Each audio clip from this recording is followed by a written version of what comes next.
Howdy, it's Masters 37, and of course, this is your boy, the Giant. And as you might already know, if you have been following if you have been following Discord for a while, then of course, this week, or this time, this Masters is gonna be covered not only by Spellweaver Official, head over to twitch.tv, Spellweaver Official by the way, but of course also by yours truly, the Love Giant.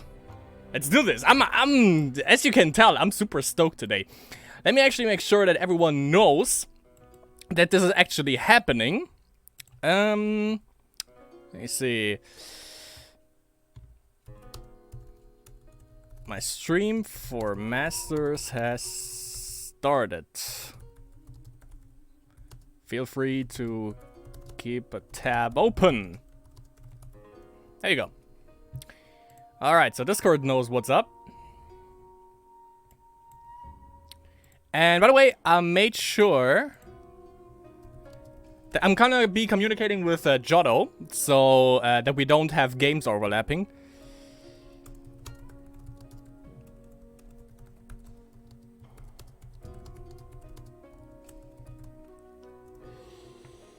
Okay. So I think everything is set up, and also, by the way, got this beautiful button right here on... Right here. Announce stream. Yeah, let's go. So. That's awesome. Thank you, Ivko. This is great. I love this. So yeah, everyone, also on YouTube, by the way, welcome. This is Masters number 37.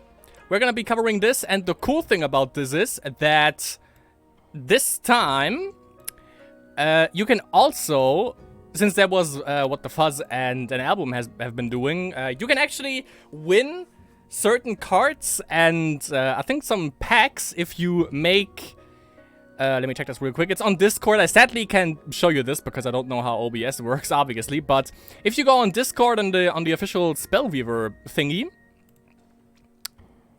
then there is Masters Sweepstakes, where you can put 3 people that you think are gonna win, and if you, let me see actually what the announcement says.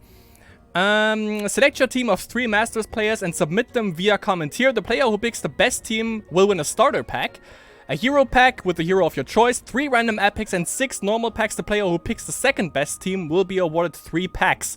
And my choices, by the way, was I Don't Know Man, Baka9, and Lyreese. Actually, I wanted to put in... Let me see how this guy is actually called. He's new, I think. Shislin Dritz, because this guy's name... You know, SWAT Blue still has the coolest name in Spellweaver, I think. But Shislin Dritz is the coolest name that we have. Masters has started, by the way. First round starts in less than 2 minutes, and the people who are playing are Shislin Dritz. Of course, Vanguard X didn't participate, even though he is eligible. Sensijuice, Freebie, Wildblade, Ganderheart, Sasha Ear, Lyreese, Stalyal, Baka9, I Don't Know Man, Dobritches, Geronimo, Lucy V, Jugador, and Ginger frickin' Raven. Or, as I like to call this guy, let me get OBS, Ginger fucking Value Raven. Got a new fucking value. I have 2 options now. We can either have this value or we can have this value. Even though I like this more, he really looks like Jack Nicholson there, I think.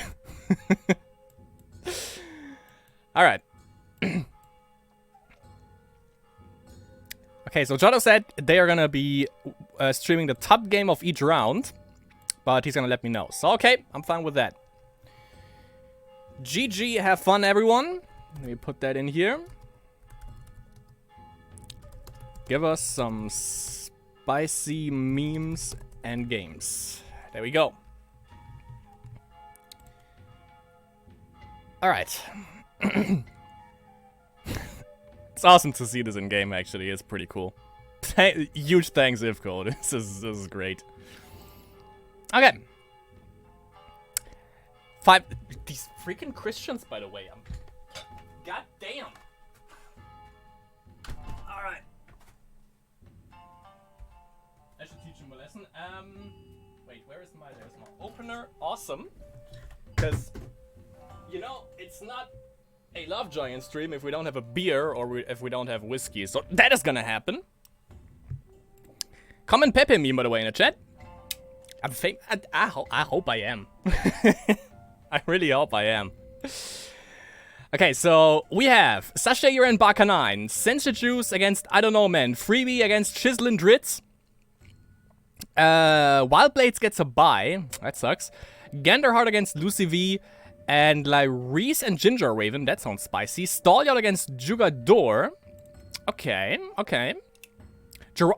What? Geronimo was in here? Did he just register? Or did I just miss him? I'm not sure. I don't recall seeing him in like as a pick option also for the Master Sweepstakes.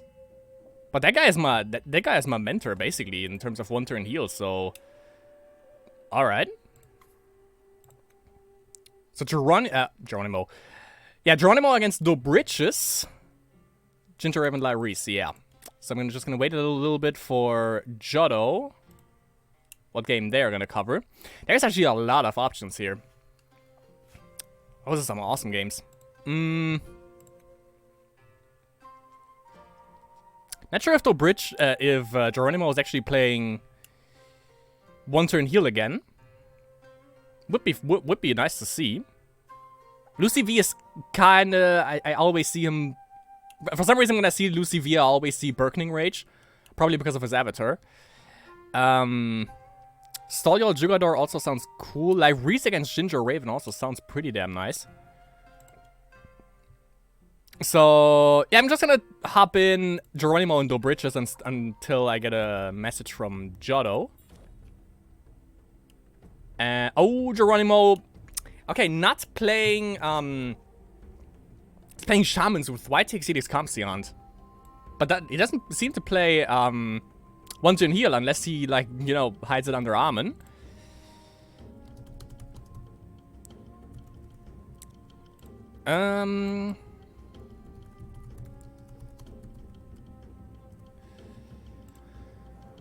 Okay, good. So we have, like, Burke with Rage Rush could be a thing. Since, you know, why else would you put in Lizard Barbarino and Geronimo, obviously, with White Exceedix Comseant Shamans. Mono Dominion, Despina has been banned, which is a pretty cool deck, I gotta say. And yeah, it seems to be Burning Rage. It seems to be Rage Rush, which kind of sucks. I actually wanted to avoid that, but, you know, can't have everything all the time. But usually, Shamans is pretty interesting to see, because apparently they're out of the meta, but I also tried to make them work again, but it's pretty damn hard.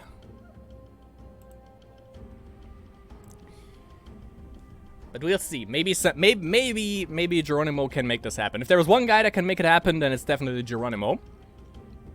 And of course, it's like the standard Corruption Rage Shamans, not like the Corruption Rage, which also has been a thing, and apparently it works, but it's not really established in the meta yet.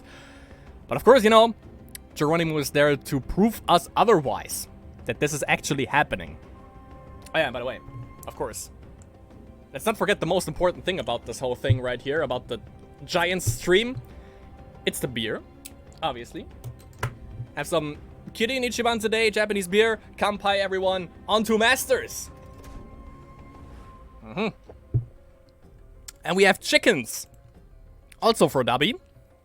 Cleanse. Okay, goes for the top deck cleanse. Alright, why not?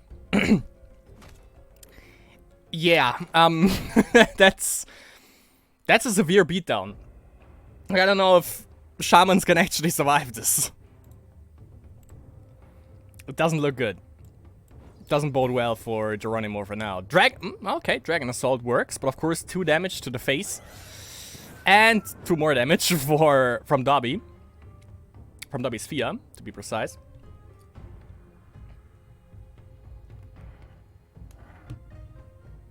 Maybe I should have gone for Dabi, actually.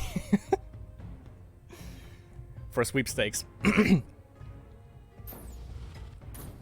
Okay, Fireball to the face, down to 6 HP. He has a Drain Totem. If he has another one, it's 1 mana, yeah. And maybe like a Death Curse could work, I guess.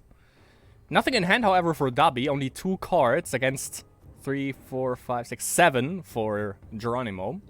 So definitely card advantage there for him.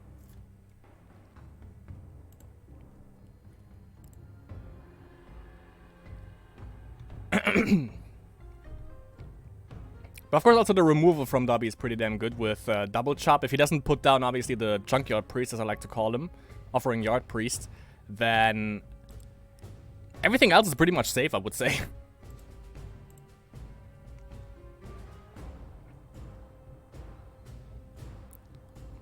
But yeah, apparently that is why Shamans don't really work right now, because, you know, frickin' Rage Rush is a thing. And apparently also Burke is now a pretty good option for instead of basic Sash. Maybe you even thought like that the Burke deck from Dobby right here was Burkening Rage. Would have thought the same, to be honest. But of course, again, also Dobby is there to prove us otherwise. And Geronimo running down the timer. Alright. Maybe it's just a glitch and it's not Geronimo and it's just glitching out, and that's actually Stall Y'all that we are spectating at the moment. It wouldn't surprise me, to be honest. Okay, he has the Junkyard Priest. He has to get some Board Presence out. Of course that's gonna get removed by Double Chop.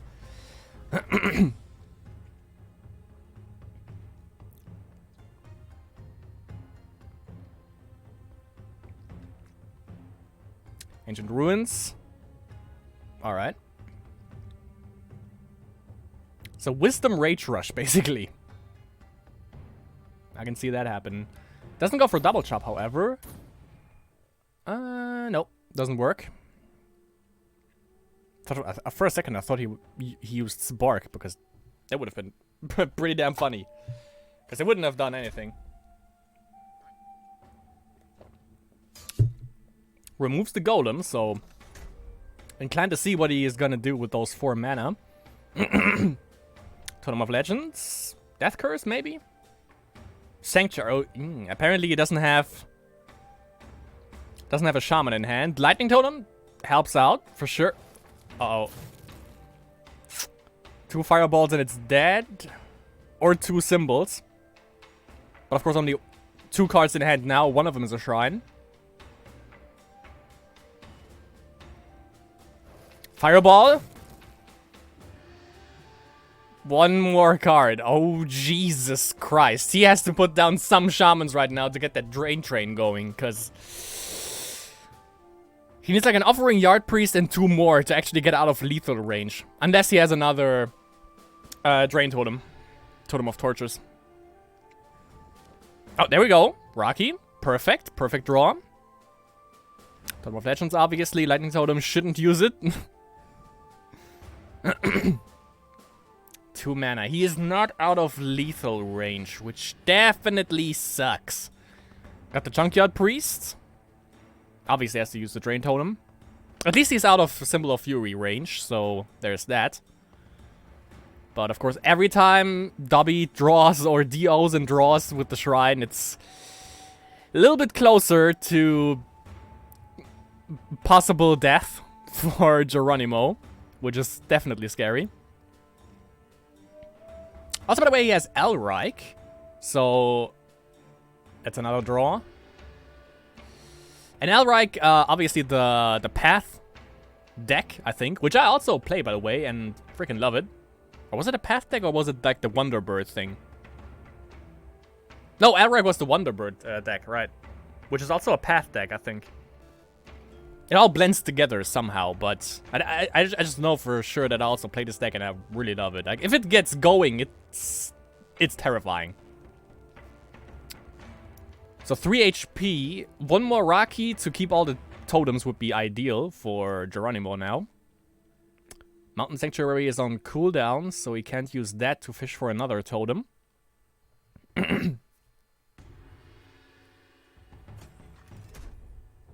Okay, Ghost Face. 2 mana, 2 cards left, 3 mana for Dobby.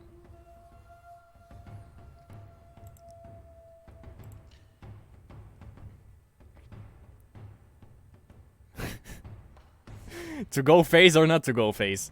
Okay, goes for the ability. Obviously card draw. Mausoleum, so a little bit more control. He actually beat me with that Shaman deck, by the way. There's the next Drain Totem. He might... yeah. Oh, yeah, okay, that's perfect. Rocky Tribe Mystic. Gets the double. Drain. Best case scenario is out of Fireball range now. I can actually use to drain again, but there's no 1 mana Shaman, so there's... So he's good. Dobby, that is. If he actually had a Fireball right now, I think Dobby is gonna be a little bit salty about that. But still, Fireball and Symbol wins him the game. If he happens to have it. And I think he can actually attack, because, you know, what should happen? Fireball, obviously, but, I mean, it's unavoidable. So might as well get beats in, right? Yeah. There's the Symbol. He went. Did he BM and just not use it? Is that a thing? Because I think he had the mana, like... Well, Dobby. It kind of sucks, doesn't it? Oh, and apparently also Eternal Servants is a thing now for Shamans. Double chop. Clears. Goes down to 9 HP. Two mana left. There's a Fireball. And he didn't use it. Then that's the second time Geronimo avoided lethal because of Dobby's BMing. Next... Ooh, yeah. That's a sight for sore eyes.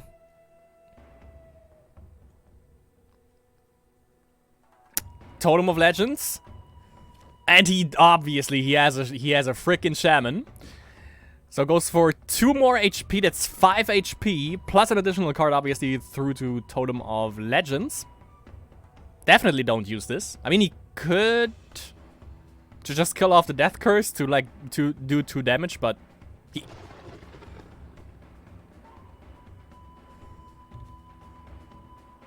Wait, 5 HP? Fire? Why? Why not? Oh, okay. Maybe that's why. Jesus, Geronimo. Jesus, Geronimo, that was freaking insane. That was awesome. Wow. I'm pretty freaking sure that Dobby just BM'd and didn't use like Symbol when he had 1 HP. Geronimo coming through with YTX, ZX, Kamsian Shamans. Wow. Great. That was awesome. I loved every second of this. This was great. Alright, we go straight in for the second game, obviously. For Geronimo, it's Amen. And for Dobby, we're gonna see. Either he's gonna play the same one, or he's gonna go for the Elrike deck. Spectate from Dobby's perspective for now. So there could be Mono Corruption. He's going for the Rage Rush thing again.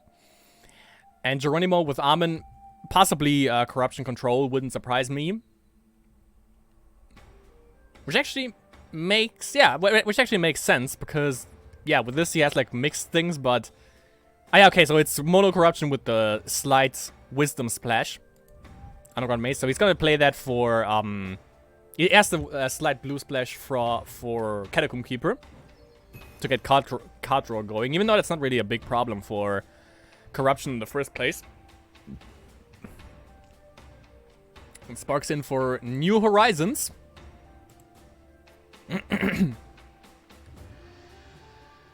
And yeah, if you want to win against Rage Rush with Corruption Control, it's all about the draw. I learned that the hard way, basically. If you have 2 Word of Pains, especially with this board right here with Fia and Goblin Warrior, if you have 2 Word of Pain, then Rage Rush is gonna resign. That's for sure. Even though I'm not sure. But yeah, I think with the blue splash, you just go basically with the same deck that you would usually go. Or for the same cards that you would usually go. Of course, you splash in Catacomb Keeper, which you wouldn't in regular Corruption Control. But that goes without saying.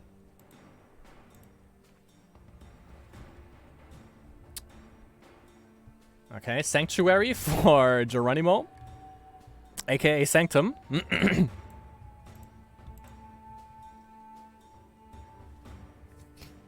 And Fia is possibly gonna go for 2 damage.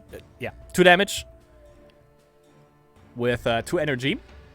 Straight to the face. Let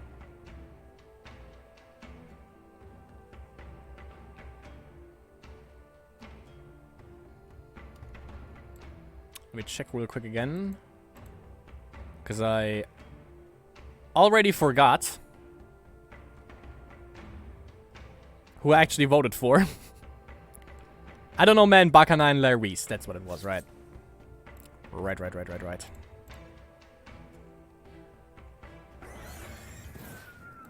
Okay. So eliminates Fia. As well as a Goblin Warrior. With Word of Pain. There we go. That's what I was talking about.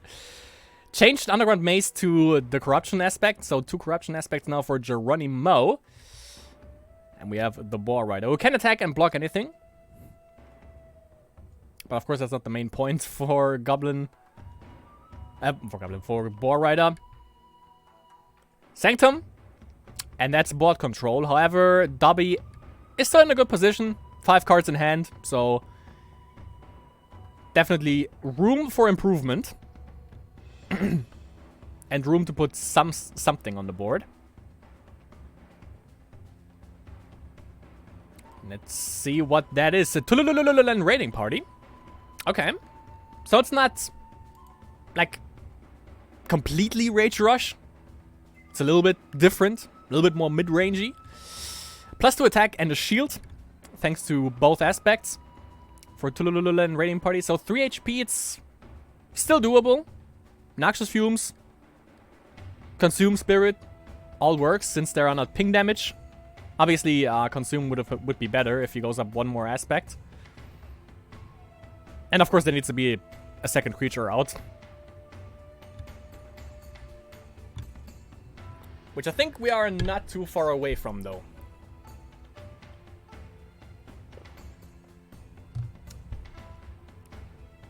And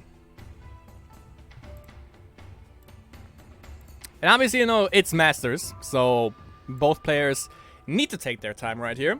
Every decision matters.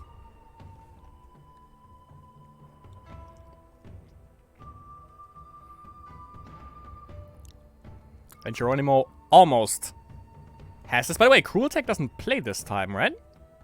I don't think I actually... Or did you just, like, join in the last moment? Let me check that real quick. Cruel Tech isn't playing this time. Kind of sad, actually.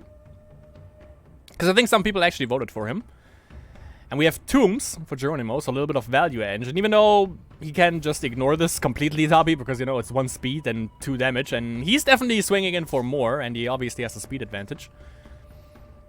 Goes for card draw. And there's the next Goblin Warrior. Sanctum is going to be on off cooldown next turn.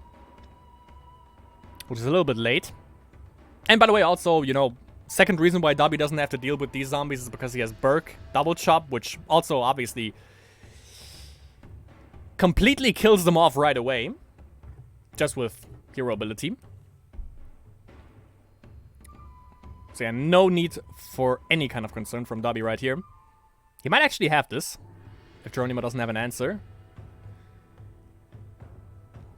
Could go for Catacomb Keeper if he goes up 1 additional aspect to get the most value out of it.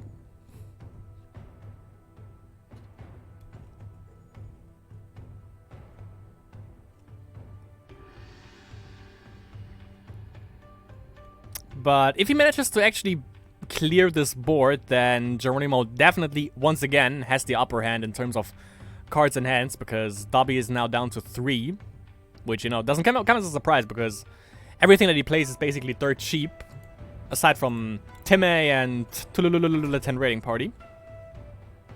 Okay, let's face happen, because could have been a Noxious Fumes. Could have been baited that out for Time.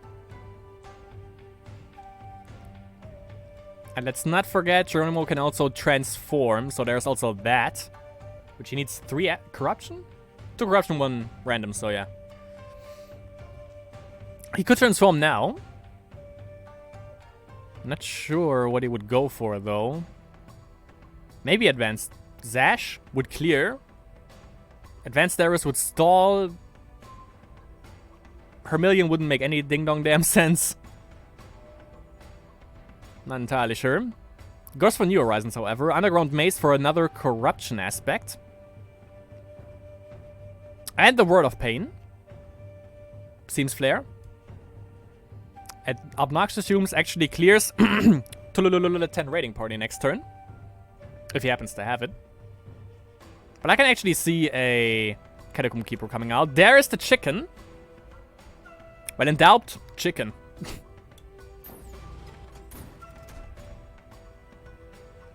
Has to use Valley.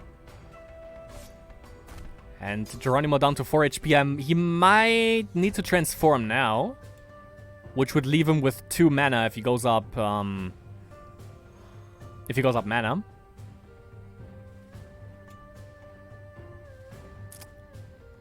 So he would be on 10 HP. Which is exactly lethal, by the way, and...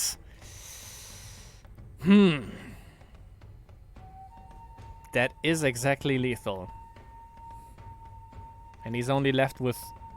he's left with 2 mana, so we can actually use Sanctum. So... And if he doesn't have, like, a Rocky Berserker or anything, then he's... Now, even then, yeah, he might be safe, actually. If he uses... If he just transforms and then goes for Sanctum to get rid of the Tortured Orc, then that might help out. Because he can only swing in for 8. Anything else that is swift, if it's a Rocky Berserker, he has zombies to block it, so... Unless he double chops. So maybe you can bait out something right here. Maybe the Tortured Orc. Nope, doesn't fall for it.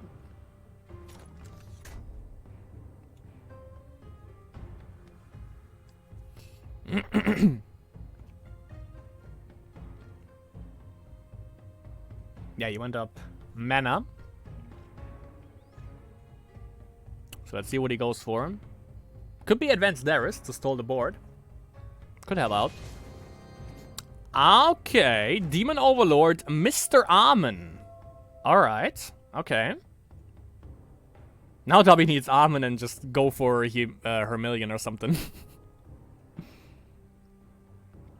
Doesn't use Sanctum, but goes for a Mesmerizing Spirit for an additional blocker. Makes sense, yeah.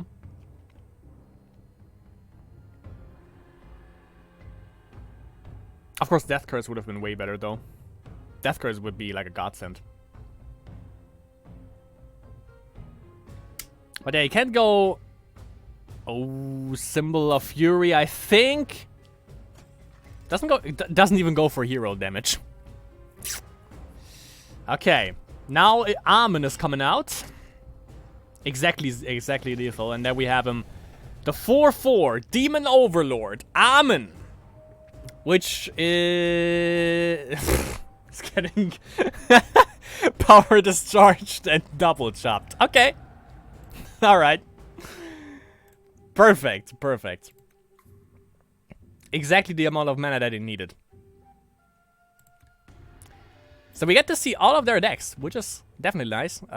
Geronimo against Dobby. Dobby now with Elric, and Geronimo with, of course, again, the Wisdom, Corruption, Control.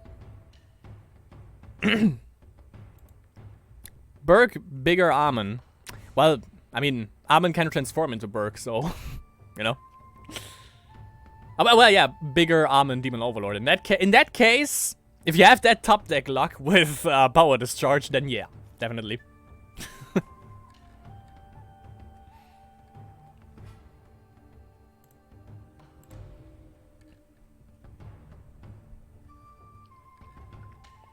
Okay, so we get to see what Well, good old Dobby is hiding under there. Which is... It's not the path deck, but it's another... Is it just the same? No. It's triple... It's triple color? With Elrike? Okay. Okay, that... It's bound to be interesting what that is. Couldn't really tell what that could be.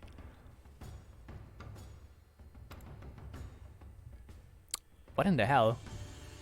I mean, I'm taken back to snacks on an Azeris plane, but that can't be it.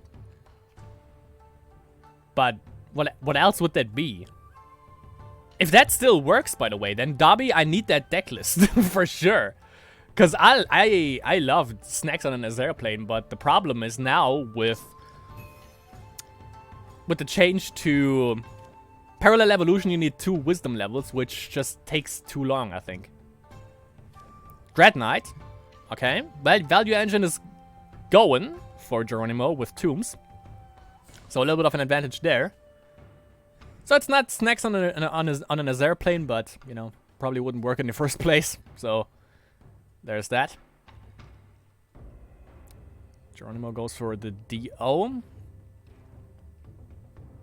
Hits it. Let's see what this is going to be. There are 2 underground mazes out, by the way.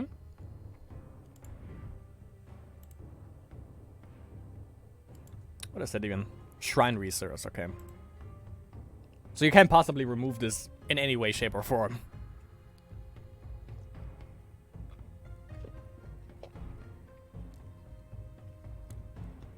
Triple underground maze. So he can change into a wisdom level whenever he pleases.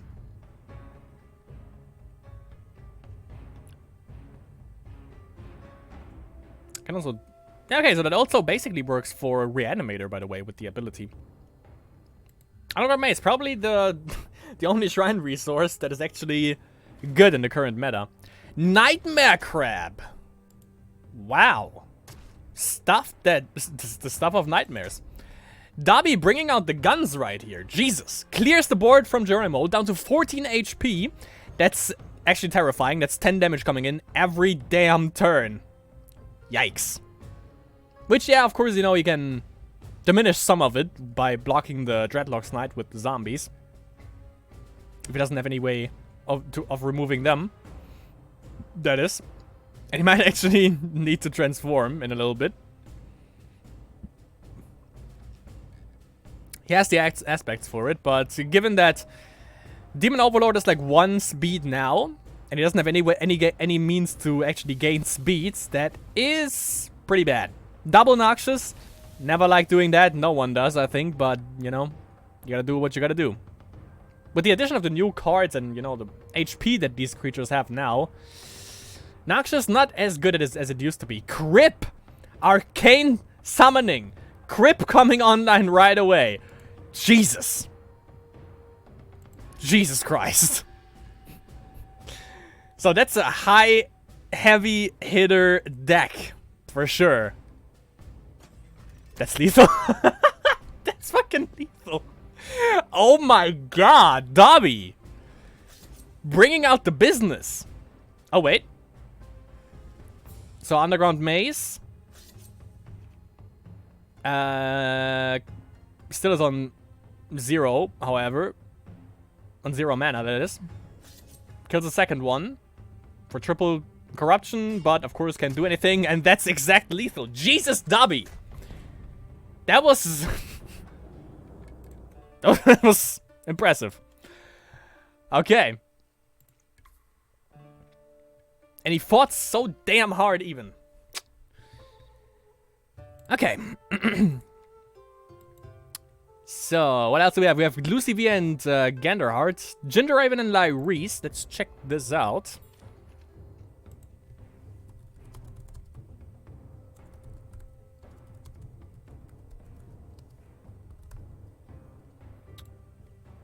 Oh, are we gonna get hit by the Cosmic Ray? Yeah, of course. Of course. Great. That's the only thing I wasn't looking for, but so far we could avoid it.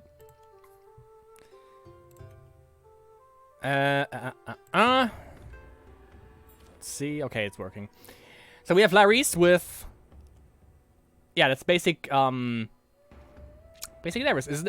That's one turn... Oh, that's one turn heal, Laris! Yes! Alright. So we have one turn heal against Ginger Raven going for Mono Dominion. Both of them won. Mono Dominion won for Laris. Mono Dominion... not Mono Dominion, but Burke. He doesn't play Burkening Rage, so... Maybe even that Wisdom Rage thing. I don't know if that is like a meta thing at the moment. Didn't see the deck tag for it yet. So, could be anything. But yeah, Ginger Raven victorious with Burke. Laris with Mono Dominion. And now Mono Dominion against one turn heal, the Decider. And he needs to know. Ginger Raven needs to know how to deal with one turn heal. Because, you know... He's kinda associated with me, and I'm kinda associated with one turn heal for obvious reasons. And we have Tempers of Deceit. There is the first Word of Grace. And you need to get rid of this, because this thing is freaking annoying. Not only is it lethal, but you can also... If you go face, I think. Yeah, when she goes face, then... And you have 1 mana, then you can get a non-shrine card, level 2 or less, and just discard it. And that sucks. Gets rid of Word of Grace, which is not a big deal because you can get that back with Eleanor in the first place. And I think, by the way, that's also what Ginger Raven is doing. He's just using, whenever he can, he's using Tempting Lure to get Eleanor's, because except, can you get them back with, let me see. Yeah, okay, you can get Eleanor's back with Exorcism. But of course, he's also using that to clear now. So he probably has 2 more Exorcisms in the deck, since he used 2 already. Which he might be inclined to keep, because, you know, he's gonna fish out all Eleanors, and there's no way of getting them back if he doesn't have Exorcisms. Which is a problem. Because, you know, with Eleanor, you don't want to get Exorcisms back, you want to get Word of Graces back. Obviously. But yeah, clears Temptress. Definitely kinda had to use it for Temptress. And he's on 10 mana already, by the way. 10 mana! Guy's going crazy. Gets the wall and goes in for 1. Well, that's... I mean, sure. Powerlust Incarnate. 5/5. 3 speed. Can go up to 4 if he goes up for another Dominion level. Pacify. Gets back the Eleanor. Back and forth right here. Back and forth. Love it. That's what Spellweaver is all about. Kampai, everyone. Eleanor coming back. I'm pretty sure he's gonna get Word of Grace. Ray of Righteousness deals with the Powerlust. Solid. Arctic Shelter. Did he draw whatever he put on the top? Well, I mean, it doesn't matter because he's gonna draw it in next turn anyways. Unless Ginger Raven has Cleanse and uses it right now. Just for the 1 mana. Tempting Lure. Makes sense. Gets another Eleanor, and I mean, he has the mana to spend. There's only 1 more left? Really? There's only 1 more Eleanor? 1 is there. The other one got back. There have to be 2 more. Right? There have to be 2 more in his deck. Because you don't run 3 Eleanors. That's just suicidal. You need them. You don't need 4 Reflectors, obviously, because you don't even have the mana to support it, but you need the 4 Eleanors. That's just a given. And by the way, I didn't get a message from Jotto, so I think we're good, but I also don't think that Fuss is gonna cover 1 turn heal. He doesn't know what he's missing. Okay, Holy Radiance. So, Larry's, what did you actually put on top with Eleanor? Word of Grace. Holy Radiance? He has a second spell, however. Okay, Power Discharge. Didn't use Eleanor's power for that. Could have even back-rolled it. So that he doesn't lose it now. But apparently he doesn't want to do that. Yeah, everything is pretty much gonna die. Moonsteel Miner could... No. Can't save anyone. Can distribute 1 Might Emblem, but yeah, Wall is gonna be on 3. The Flying Little Girl, Enchained, is gonna be 2/2. And Eleanor, of course, is frozen. And I don't think there's any way to distribute shield emblems, but he's going for it anyway. Oh, Devourer. All right. I can get behind that. 6 Devourer. Another Devourer. That's disgusting. Trades Eleanor's and 12 damage incoming. Ouch. 6/6. 2 6/6 Outworld Devourers. Is he even called like that? Devourer of Worlds. Outward Devourer was Dota 2, and I haven't played that game for like 2 years, and I still remember the name. Devourer of Worlds twice. 2 6/6s. The only way to deal with it is Ray for 1 turn heal. Ray or triple... triple... how's it called? The thing that he just played. Triple Holy Radiance. Pacify would also work. So yeah, if he has 1 Ray, 1 Pacify, he's good. But if he resigns, then we know that he doesn't have that. It's 6 HP for 1 Word of Grace. Which would put him barely out of lethal range. 16 HP. So he might consider this. It's also a card draw, so he could get a Ray. He could get a Pacify. And he still would have enough mana, by the way. If he didn't go for mana already, he would be at exactly 0 if he uses Ray, Word of Grace, and Pacify. Keep 2 mana for Pacify, obviously.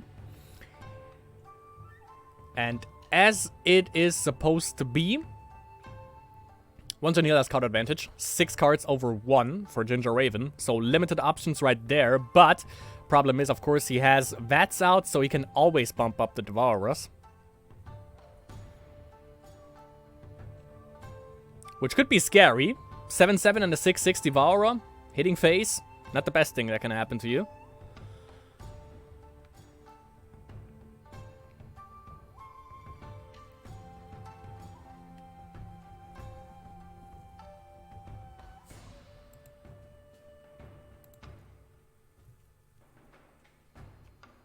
Exorcism doesn't hit anything. That was for the card draw, I think. Eleanor. Yeah, can block 1. There's the Ray. Okay. So Ray clears. 1. And the wall. Okay, so he's good. Apparently the card draw due to Exorcism helped him out here. Just a little bit. And we know for sure he probably got another Ray back to deal with this Devourer next turn. Symbol clears the wall. And goes face, I think. Yeah. Even though he doesn't really have anything to go face with, I think. Ginger Raven, that is. So maybe he didn't even need to do that. Get a Tortured Orc, I would say. Or another Enchained Soul if he has anything to embody it with. But yeah, it goes for the Tortured Orc. I think a Ray is gonna happen next from Lyris. Pretty sure he got that on top deck with Eleanor. Would surprise me if he wouldn't, because anything else would be a little bit suicidal.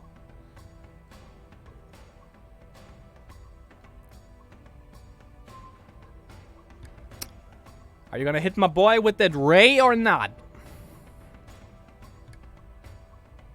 Pretty sure he is.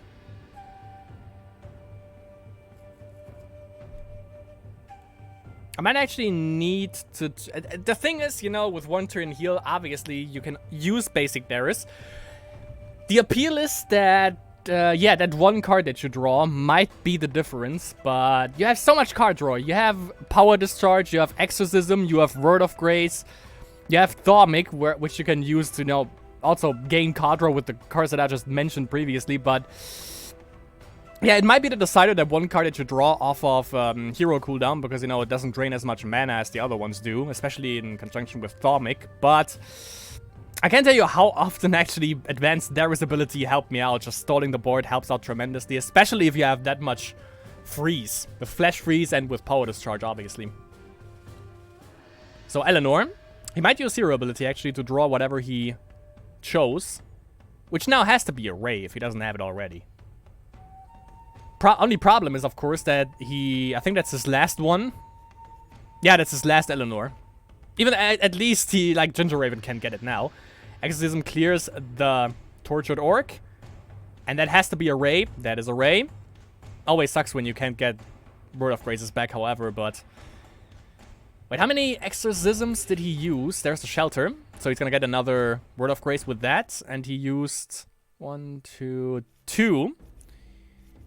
So to get a little bit more value, you can actually get Exorcism with Eleanor and then just shuffle a couple of Eleanors back. Didn't you see the... What? Oh, okay, yeah, of course. Wall. I was about to say, like, Mr. Raven, didn't you see that was his last one? Like his last creature, but of course, walls. Totally forgot about those. Baseborn Recruit. Mono Dominion, my friends. Mono frickin' Dominion. Bringing you stuff you haven't seen since the Cold War. Okay. So now... considering what you put down, could also be Holy Radiance.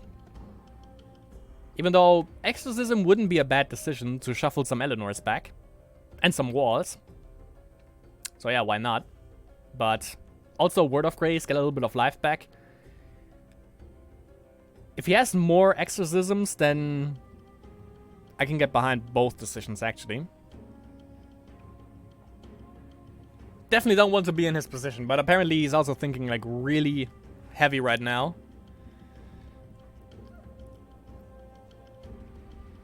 And we're gonna see what he decided. He didn't go for Ray. We know that. We know that much. And apparently he went for Exorcism, or he already had that for card draw. Thaumic! Another Exorcism, another Exorcism. And I think he's gonna shuffle. Yup. Gonna shuffle some Eleanors back. Some more Eleanors also for Ginger Raven to steal. Alright.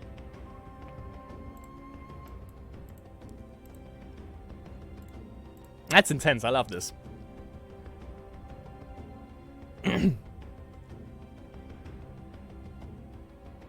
Both players, by the way, interesting thing, both players actually disabled Arben. Doesn't come as a surprise, however. Because who wants to play against freaking mono corruption bullshit, right? Assassin's Guild deals with Eleanor.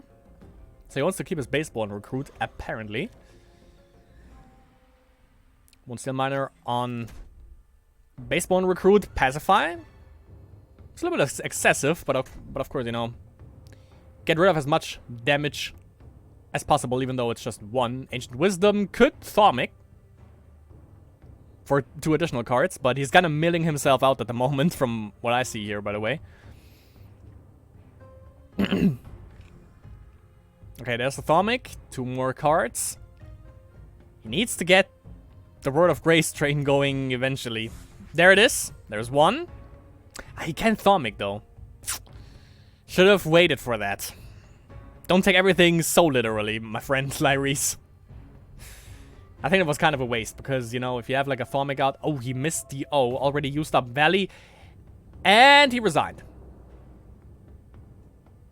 I'm not entirely sure why. Because, you know, fight to the death, my friend Raven. But one turn heal. Just saying. So, Lyrese victorious over Ginger Raven last game. Obviously, there's going to be, you know, nothing we can do about that. But Lucy, that's their second game. Even Stall Y'all is done already. Well, it's 1-1. What are they playing? Ganderheart and Lucy V. What were they playing? Okay, so one of them won. I don't know who it was, but someone was playing something really weird. Or they just had, I don't know, a field day. So there's going to be an overlapping game. You're also going to be able to see that on Spellweaver official, by the way. If you want to see both players' hands, then you can also head over there. Also, of course, on YouTube, by the way. Spellweaver official, it should be. So we have Lucy V with Jogun Tren mid-range. Possibly. And Genderheart with Mono C. Mono C and freaking Rage Rush is something that I wanted to avoid. Infernal Vultures. I might be inclined.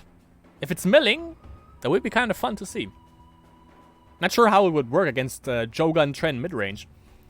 Let's actually check what he milled. Okay, so Relic Guard, and he put a Sunblessed Priest under Keanu Reeves.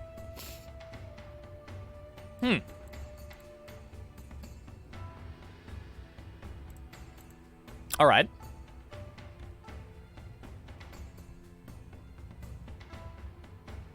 So maybe it's not Joe.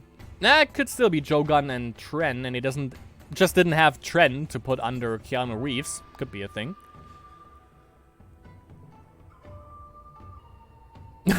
Jolo just messaged me. They started with Lucy and Ganderheart, alright. So I think they started with that. So yeah, there's one overlapping game, but you know, nothing you can do because, you know, it's just the last game. Eventually it's gonna happen. So going in for one beat with the Vulture. And there's the 3-3 Sunblessed, aka Lifebound Priest.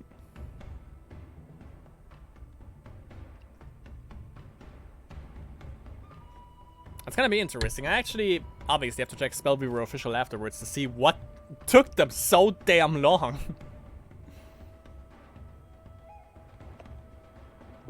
But yeah, that Mono Dominion thing, by the way, apparently pretty strong at the moment, considering that also both players right here played it. And it's not really a thing that most people ban, because both got through. Apparently Armin and Keanu Reeves is more atrocious than that. Primal Battle deals with the Infernal Vultures. Kill it before it grows. Makes sense. Puts them on the back row, however. Why?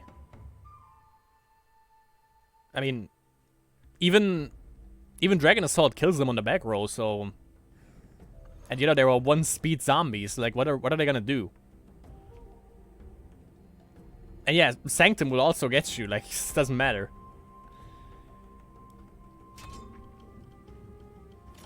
So not entirely sure here.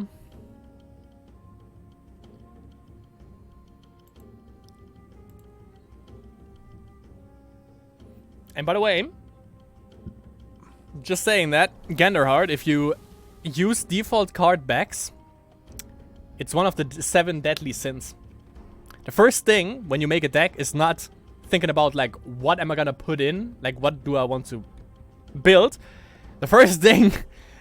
Oh, well, yeah, that should be the first thing. And then the second thing is, like, what is the most prominent card? And then you choose the card back accordingly. That's how you do it. Because we all know it's all about the aesthetics. If people see you have a card back, that incites fear right away. It's pretty subtle. Probably not going to happen that much against pro players, but to a certain degree it does, I'm pretty sure.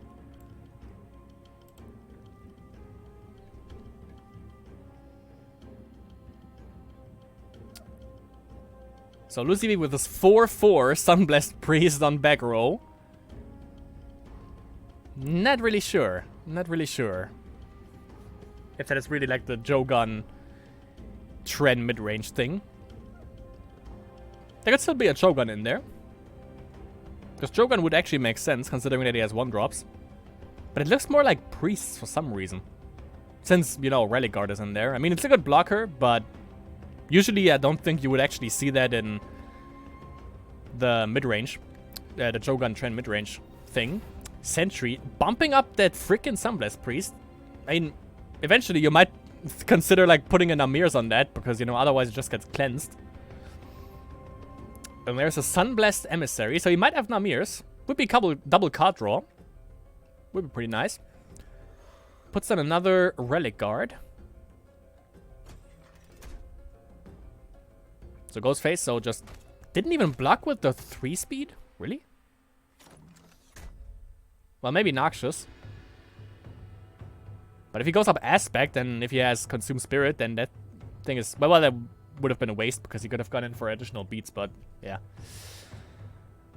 Still deals with it. Word of Pain. Could be Noxious, since he's on 2 HP. Could also be not Noxious. Alright. Namirs. Another Emissary. Mantle of Winds. Okay. So with 3 speeds. Oh, that's why he backroaded? I mean, sure, I guess. Still kind of weird. Because there wasn't really any danger of him on first row, so kind of odd. However, he has to maintain board presence, that's for sure, because he has Sanctum out now. Kinda hard. Trigon. Yeah, so he bumps up 1 creature. Which is a Sunblessed Priest. I don't know if that is like the thing of the deck. Could be. So that's 5 damage, 5 HP coming back. Not really anything he can do about that, since it's like a 3 speed. So... yeah, not even... yeah, well, double... that knocks him down. Double Suffocate would help. That would clear. Single Suffocate. However, he needs 8 mana for that, I think. Because I think Suffocate was 4. Or he just goes up 5 aspects and goes for Consume, but... considering he just went for mana, I don't think he's gonna be able to do that in time. So just transform, maybe even into Darius. Maybe into Advanced Zash. Yeah, Advanced Zash would actually clear. Well, there would be 1 Emissary left, but... yeah, it would deal 3 damage to Sunblessed Priest, put it down to 2. And Death Curse Shaman deals 2 damage, but of course, you know, not enough mana for that.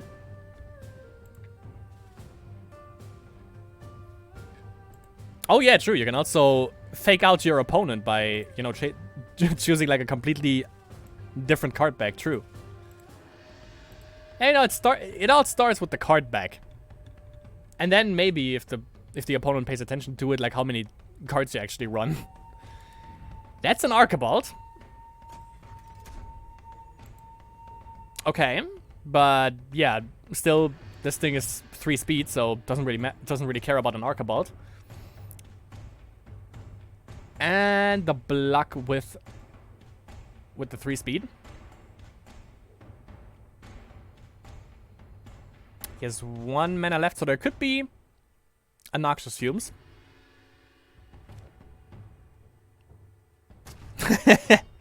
He would be winning if he would have a Zera's card back, for sure, yeah.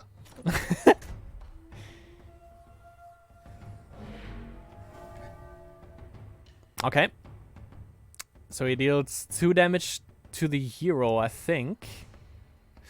I mean, I would have gotten rid of this just because, you know, he's gonna get the 2 HP back twice. So it's not really gonna matter that much. If he went hero damage. Not sure if he did.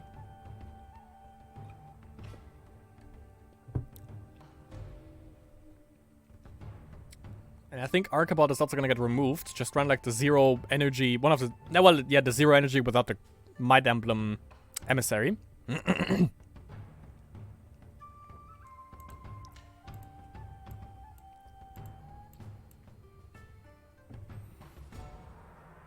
But both are kinda on an even playing field right now. -2 on the priest. Oh, okay. Never mind then. Cleanse on Archibald. That definitely sucks ass. And it's 3 damage. Yeah, why did he shrink down the priest though? Just to avoid a little bit more damage and life gain? Weird. Because it's not like he could actually do anything with Archibald. But now he definitely can, since he got freaking cleansed. Sanctum, maybe he's misclicking on the Sunblessed Priest. Not gonna happen. Gets rid of the 3 speed, transforms. Let's see what this is gonna be. It's gonna be Advanced Darius.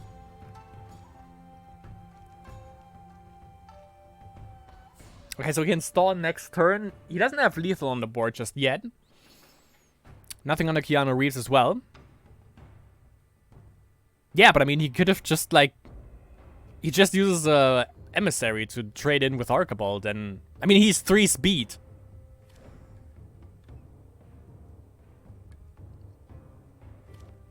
Pretty sure he would have just traded with the Emissary, but I'm not sure. Symbol? Okay, that's lethal. Jogan hitting the board right there. And that's game. Jesus Christ. Alright. Okay. So that was the first round. I think Stalyal also made it, by the way. Which is kind of mesmerizing. So, next round. Wildblade against Freebie. Stalyal against Sensajuice. Sasha Ear against Lyris. And Dobby against Lucy V. And then, for the Sadly 0 pointers, we have Ganderheart. And Bakanine, Geronimo, and Ginger Raven. Okay. Shislindritz against Jugador. I fuck me dead. I don't know, man. I freaking rooted for you. You're one of my picks. And he freaking dropped. And well, at least now no one gets a bye. But still, damn it. Bakanine, I voted for him. He is out. Lyris. I think Lyris won. Lyris won. Okay, so Lyris is the only one in the one that I chose to win Masters. They can actually still make it in this up against Sasha Ear. Who's freaking creative with deck building, I gotta say.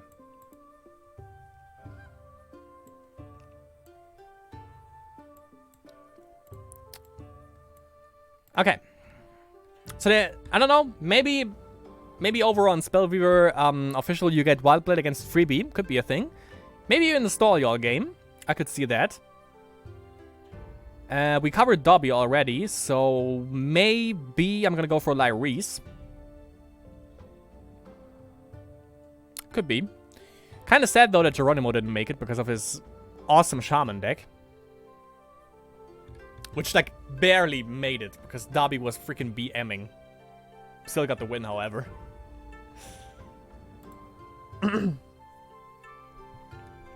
Yeah, I think we're gonna grab Lyris, probably.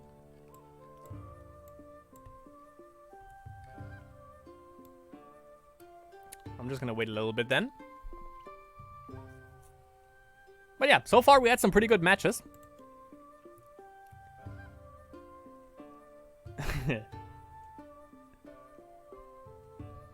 Is all y'all BMing right here, by the way? I'm not too sure. 60 plus card deck. Not sure who I don't know, man, was up against. There goes my overall match win percentage. I mean, you weren't the last one to finish this time, by the way, which is kind of...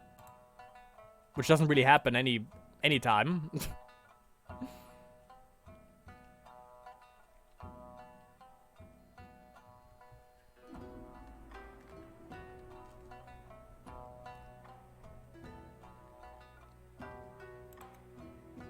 I mean, maybe I don't know, man, actually saw that, you know, someone is gonna buy him, so might as well just drop. But still, you know, would have loved to see him still trying to, at least, you know, getting a little bit of points.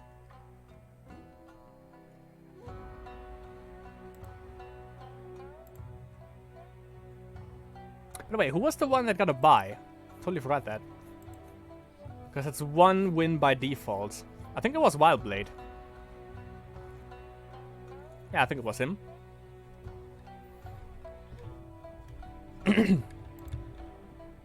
Yeah, okay. So first game for you, technically. Which is definitely like an advantage, because you can actually see, like, spectate some other people, see what they play, see what they run, and get a rough idea on what they're gonna be up against.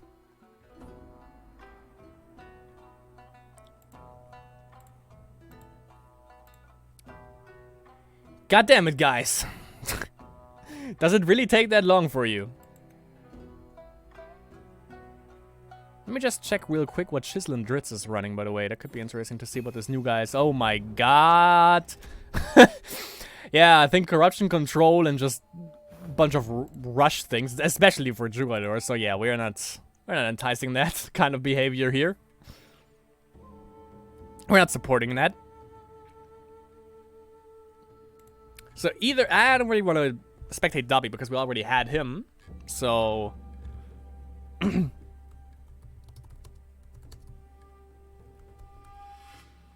already had Lyrise, though.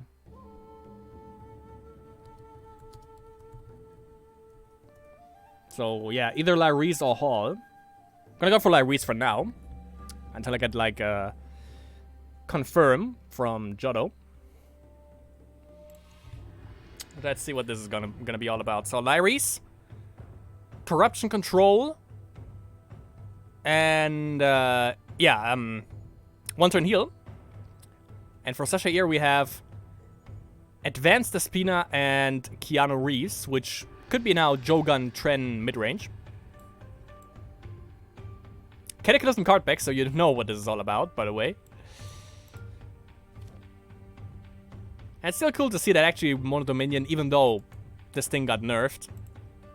Oh, never mind. Okay, Sasha against Lyrise is going to be covered by Jodo and Fuzz. Pretty good, so we can actually spectate good old Stall. So let's go for that. Gotcha. Stall against Sense Juice. We have Zash, Advanced Zash. For Stall, we have Rage Rush. For Sense Juice, damn it. Goblin Arsonist, as he's called by good old Fuzzy. We have the Chimera card back. I have no fucking idea, by the way, what you would... Okay, there's a symbol. What you would actually run for the Chimera deck, because, you know, Stolyo kind of mastered that, I think, because he's not playing anything else. But I think you would usually run Advanced Neva. But I think anything, like any nature and any rage hero would actually work for the Chimera deck. And if a Flaming Alright is coming down, then we know for sure this is going to be the Chimera one. Which he needs 3 aspects and 3 mana for, I think. We also have Advanced Amen. Advanced Despina got... Advanced Amen.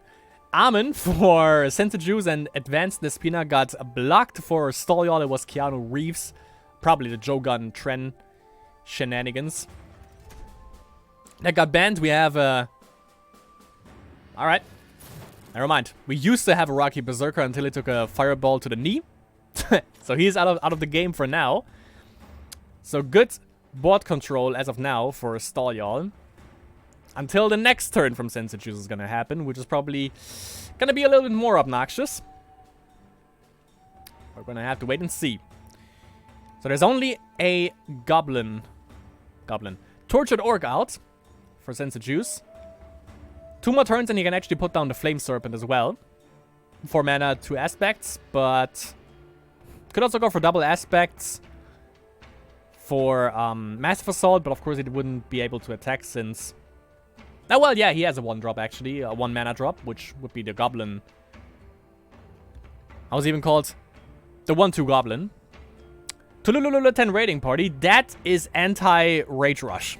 So, if Sense Juice can't remove that, then it's good night for him. At least for this instance.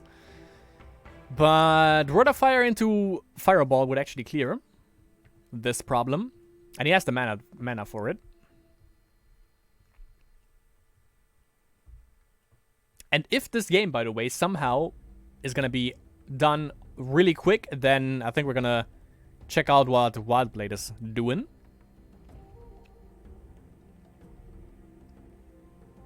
Just as a little reminder, and I think I can actually open the window again because I'm kind of melting here. Just a little bit. Not too shabby though. Yeah, there we go. Perfect. And that was a lightning bolt to get rid of the shield into a into a fireball. So, still cleared. Still cleared for Sense Juice, so Tulululula 10 Raiding Party is down. Which definitely sucks. But of course as well, I was also basically 1 turn, quote unquote, wasted, because he couldn't get any damage in. And of course, the longer the game goes, the better for the opponent. Frost Elemental. Pretty good. Word of Fire. Okay. I mean, I love that card. You know, it redraws itself, which there is not that much that redraws itself for.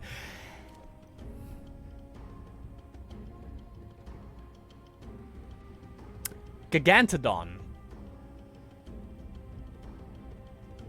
Is this a deck made by Rags or something? Because that is weird, if I do say so myself. But alright. So freezes it with Power Discharge. Where is the Flaming Alright? Nowhere to be seen. He could have traded with the Babarino, but maybe he thought there would be removal. Because otherwise it wouldn't make any sense that he just traded off the Gigantodon there. 6 mana. 6 out of 6 mana and 6 cards, by the way. Another Gigantodon. And an Arsonist. Ooh, Gigantodon party. I kind of like it, I gotta say. So that's like it's a little bit different from Rage Rush. You know, putting a Gigantodon in there is like asking for trouble, but it's kind of interesting to see. And, you know, Arsonist definitely works out with that, because you can distribute most of the damage onto the Gigantodon anyways. But I think Arsonist is mostly because you run Rocky Berserker in there, and, you know, that clears. So he has Hero Ability now, Stalljaw. Not sure if you can play a Chimera with 5 mana, though. And, like, 100%. Wait, no, it can't be the Chimera deck, because it doesn't have Nature. True. Unless, well, no, would make sense if he wouldn't. Yeah, if you don't run like Trigons, doesn't make sense. Gin of Wishes, however. Not sure if we can see what he fishes out, but I don't think we can actually.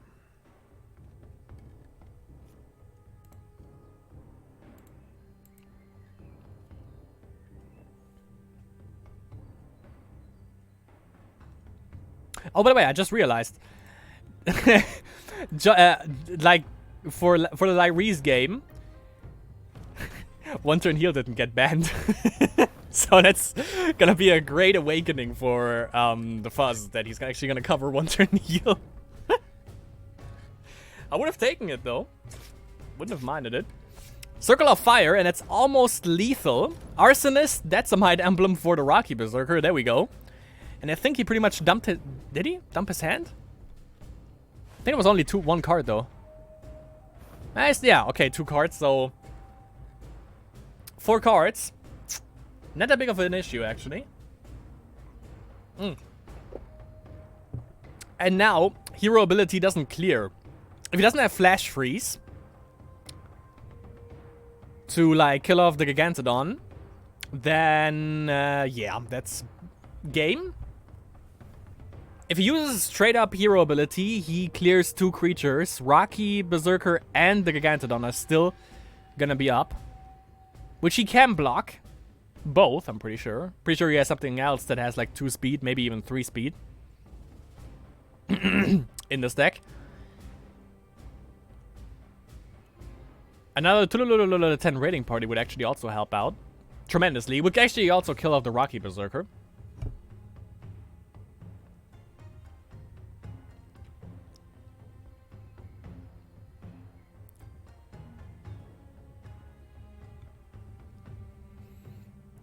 Okay, Stalljaw. We are back on this again. He actually has 3 minutes on Stalljaw, but you know, number 1, Sensuju is playing Rage Rush, and number 2, he's playing against Stalljaw, so nuts. Doesn't really surprise me. So he uses up Jin. Hit something. We're gonna eventually gonna see what this is gonna be. Okay, Altar of Dragons. Can't use that plus hero power, which kind of sucks.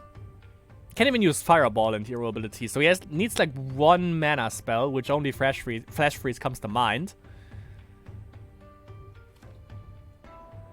Phoenix and another Jin. Okay, that's a blocker. But yeah, that's still lethal.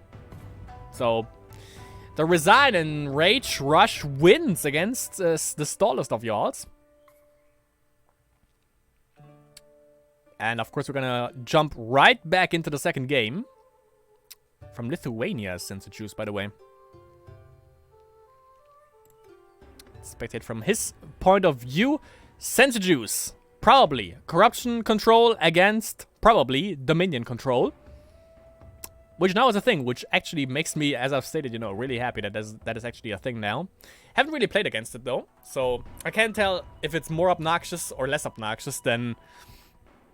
Sorry, corruption control.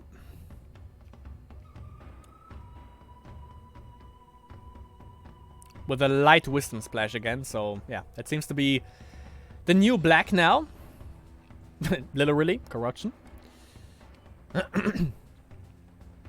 Oh, right into the valley. But I'm pretty sure he has... he has other shrines. Here's hoping, at least. If he only has the valley, that would kinda suck ass.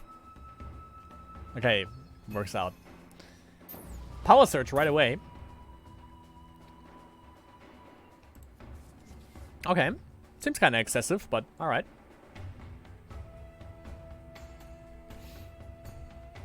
Get the value train going as soon as possible. Could also be another Power Surge incoming, but we're gonna have to wait and see about that. And there's one thing that Stolyol has over Sense Juice, and that is card bag value. And 61 cards, by the way. I just realized that for Sense Juice. Probably not milling, but something to think about. Scarab, no problem. Word of Pain deals with that. Also draws into Valley.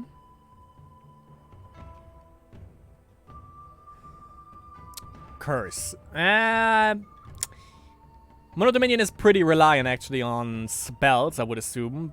Not as much as obviously One Turn Heal or anything like that, but still, you know, it's good every time you can actually use it, so... hurts a little bit, definitely. Also, since there's no... if he doesn't run Vampirism, which I don't think Mono Dominion Control does, it's a little bit hard to get that life back that you lose from Curse of Russia. Our Scarab's gonna go in, 2-3. 3 beats, why not? 1 mana left, no instant spell that I know of from Corruption. Yeah, well, from Wisdom, but I haven't seen an Underground Mace yet, so... as of now, Sense Juice, that's Corruption Control, solely, not even with the Blue Splash.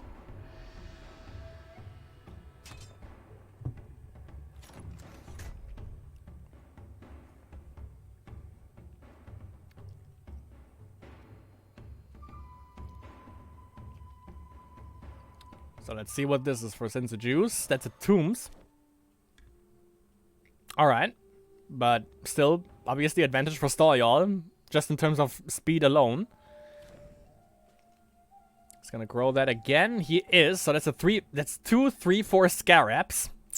8 damage incoming. 10 damage incoming. 10 damage incoming. Yeah, that's bad. That's really bad. So Sense Juice has to react now, maybe even has to transform, even that is not gonna help him as much, I think. Yeah, sure, gains him 6 HP, he's out of lethal range, but... you know, he's Australian, and Australians... they have always something up their sleeve.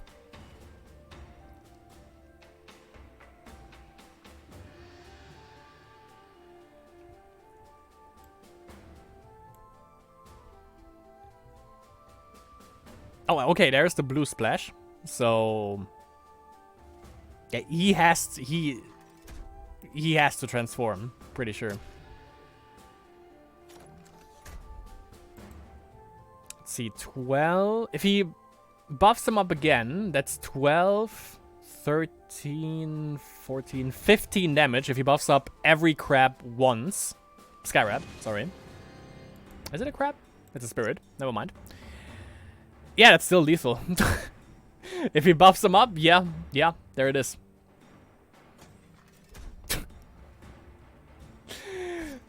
I mean, rush this. 15 damage. You know what? Since it also was Stolyol, I think this deck, you can call that fucking value, my friends. That was basically his face right now.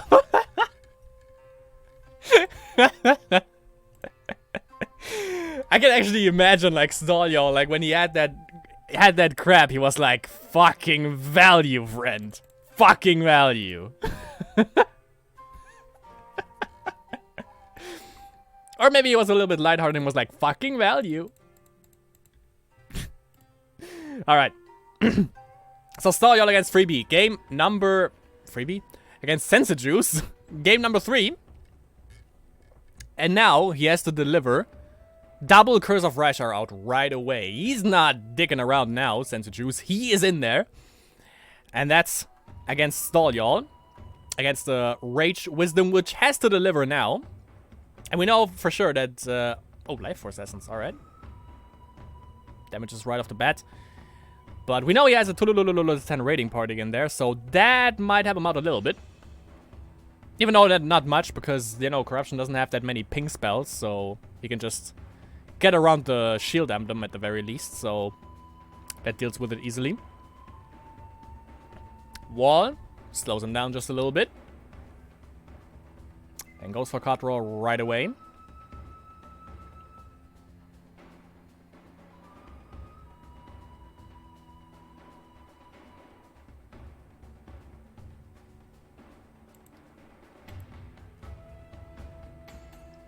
So, impress me, Mr. Stallio. What you got? What you got planned for this wall? Are you gonna be like Gorbachev and tear down this wall or not? Are you gonna build it? Is the bridge over like Boogie Down Production says? We're gonna find out. For now, since it uses MC Shan and Stallio is attempting to be Boogie Down Productions to tear down that wall. No, wait, it was the bridge is over, not the wall. Now, well. Kinda fucked up that meme, but it doesn't matter that much.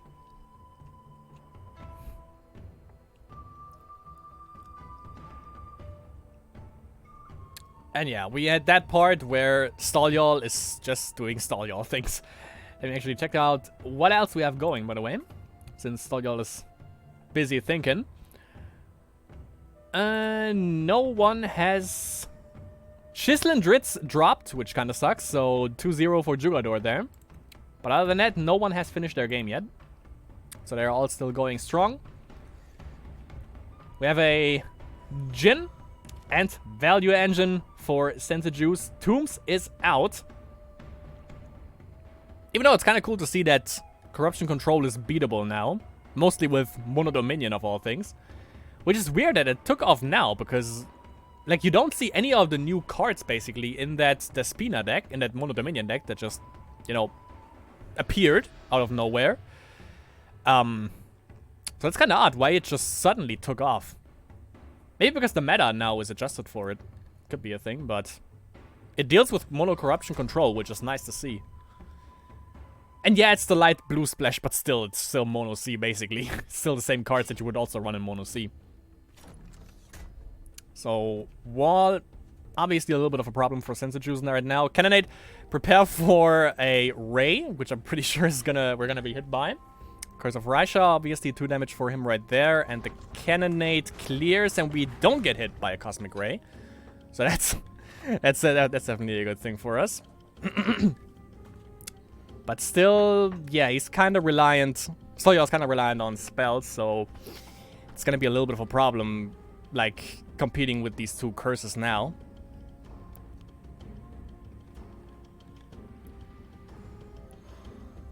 But so far he's doing good. Yeah, apparently if we don't, like, if we speculate from the one that uses the spell, I think we're good in terms of distribution spells. Sanctum changes into a Jin. Yep.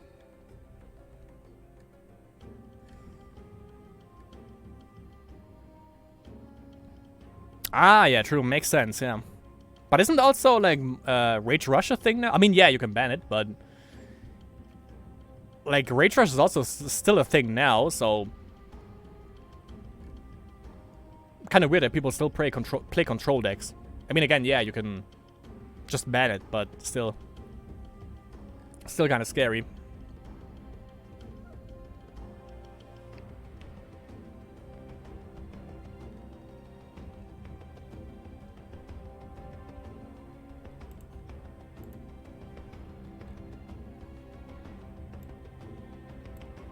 Whoops.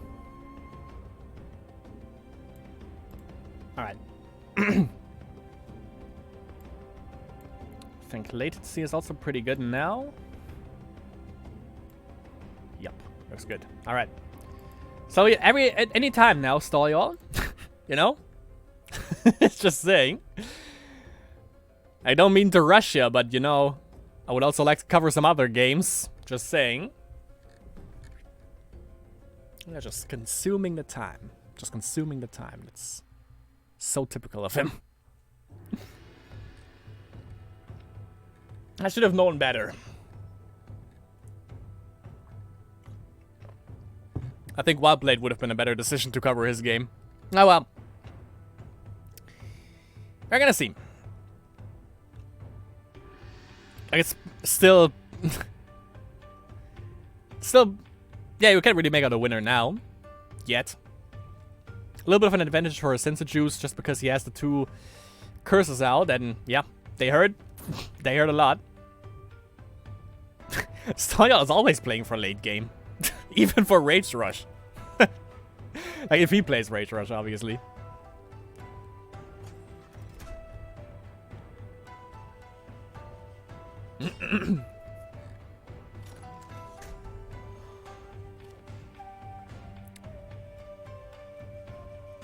Sexibus, yeah, just draining Stall y'all dry right here. Let's see if he has an answer for that. Cannonade would help out.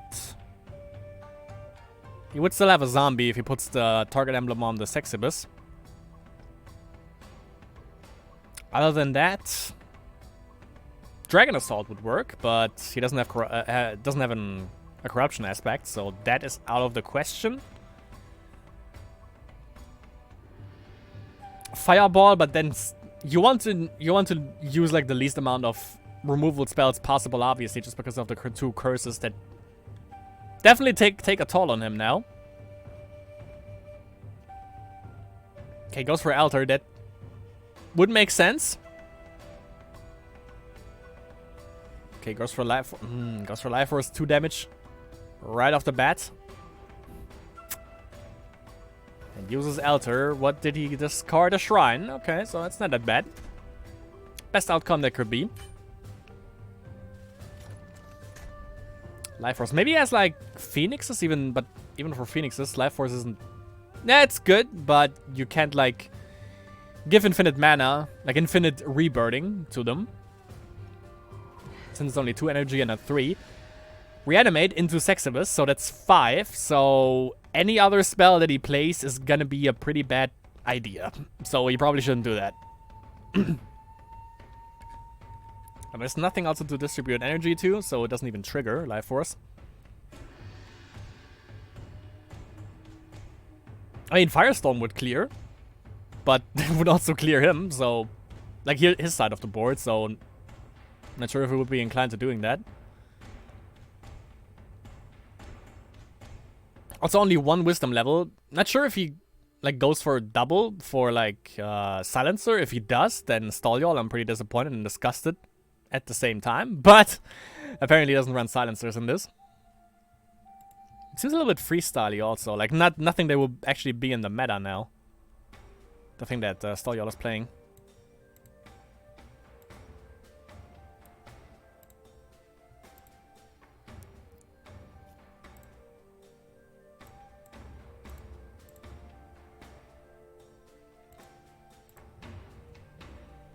Mr. Stall.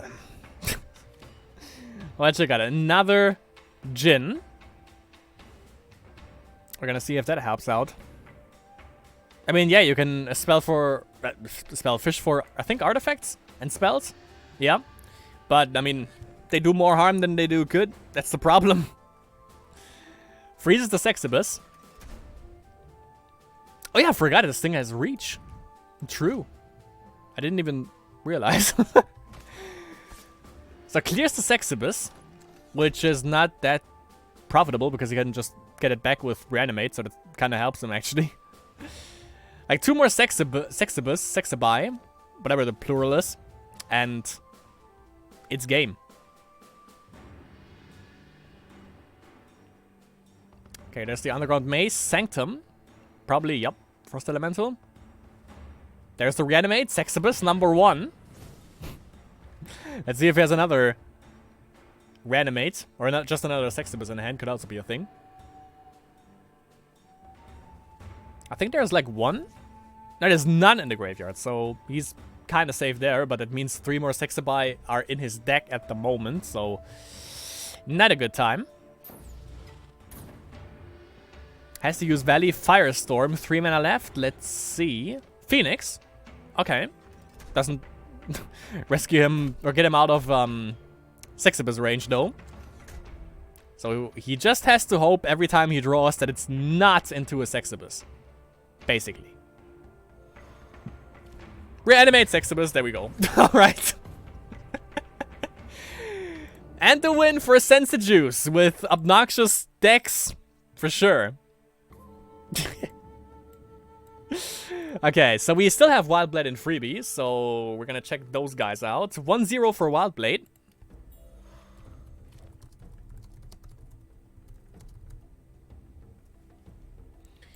And Wildblade, yep.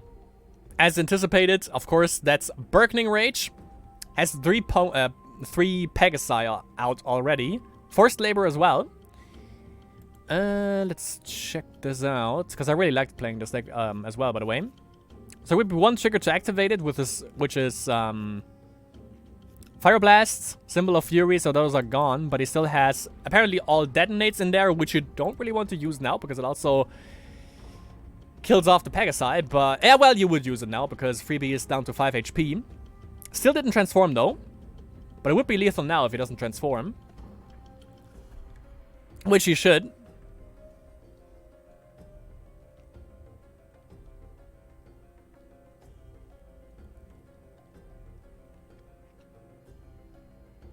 But yeah, you can just swing in for 3 beats with the Pegasi. Or then, if he has any means to activate them, 6 damage with the Tortured Orcs. Cannonade on top deck for Wildblade.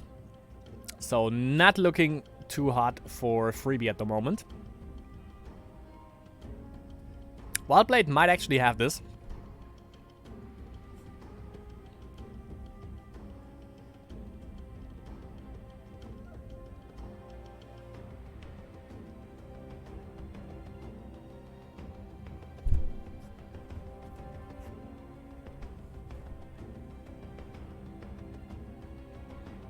We have Reincarnate. Let's see what he's going for. Could be Advanced Dash. That would be the play. Because he can clear next turn. If I saw the mana correctly. And the aspects. 3 aspects, 5 mana. Could also go for Advanced Darius. Also kills off the Pegasi. Stalls the board. Goes for Demon Overlord, alright. Okay.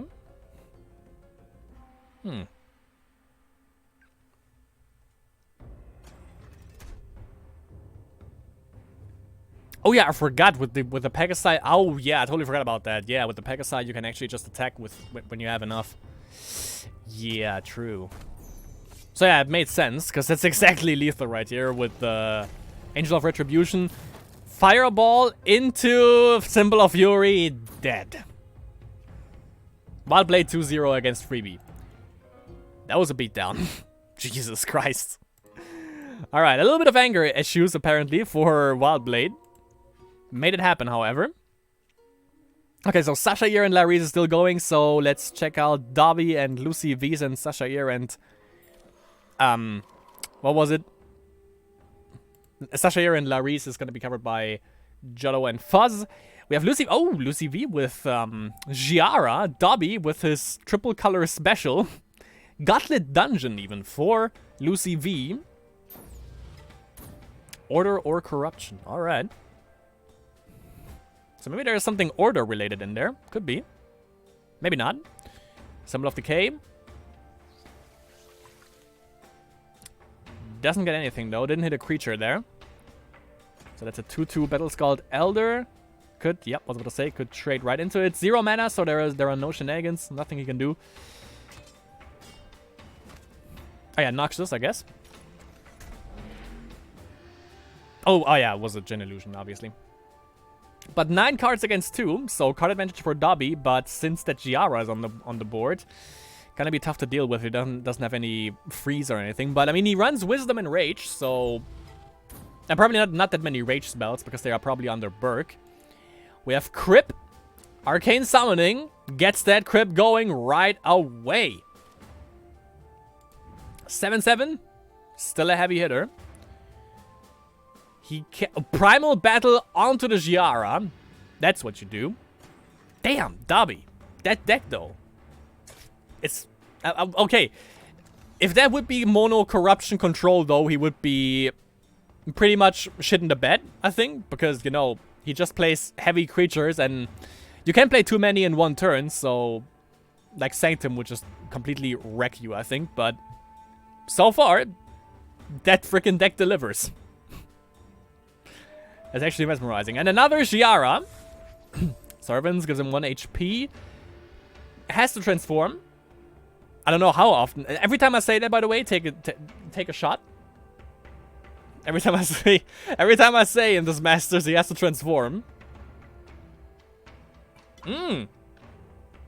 Insta live. Goes for Wall and Vultures. I like it. Vultures immediately, of course, gets killed. Still, the mill trigger goes off. And you get another little girl thanks to the Giara trigger. Is he unstoppable? He's not, right? No, he's not. So, yeah, you can just block Crip every turn. Every turn with one of the little girls. And of course, he also has Wall. So he has to attack into that first anyways. Dragon. Okay, that's maximum disrespect. Dragon Assault.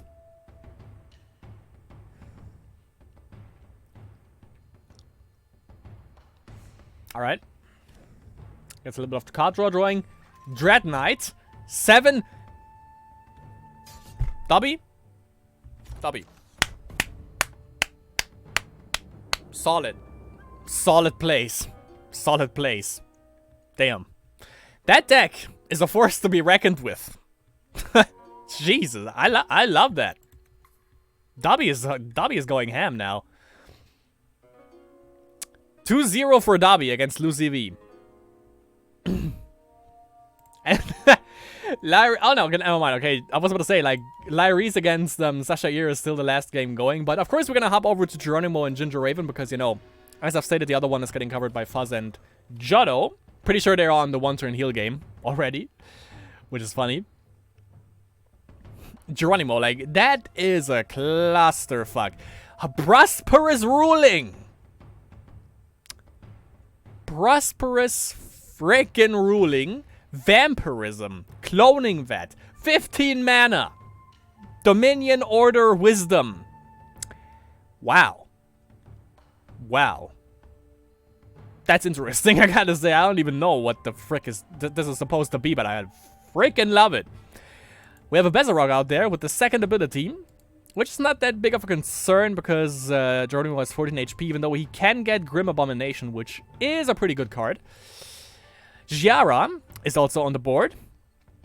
And yeah, it's Geronimo's turn, so he's gonna fish out some other creatures out of his deck.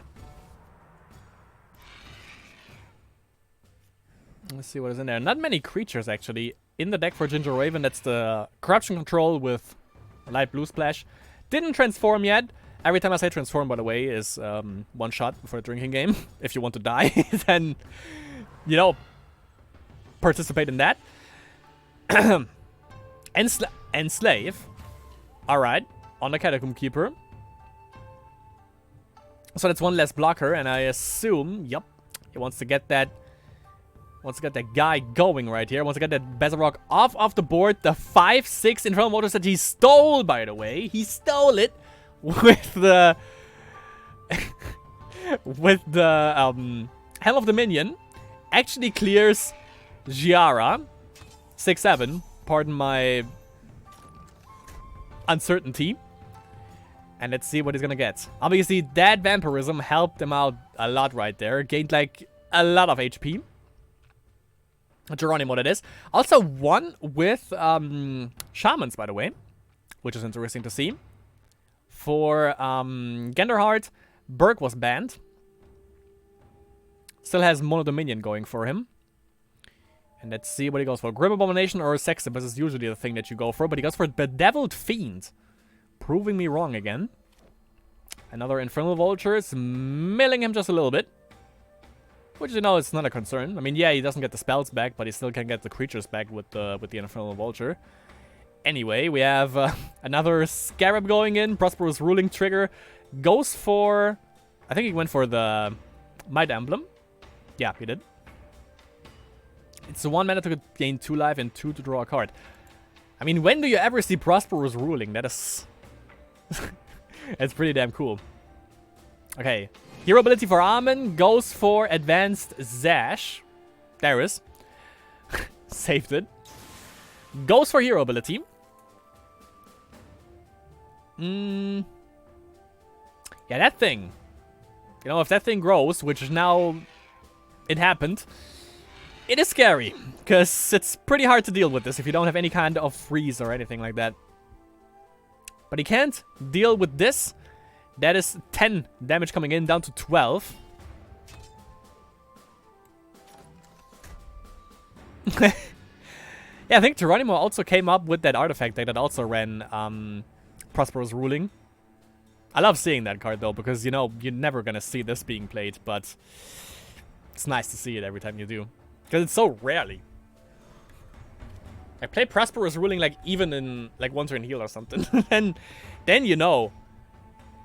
Then you know you really made it. But it's one of the cases, by the way, right now, this game, where you see that an Infernal Vulture is fucking... Whoops. That was wrong. It's fucking value, mates.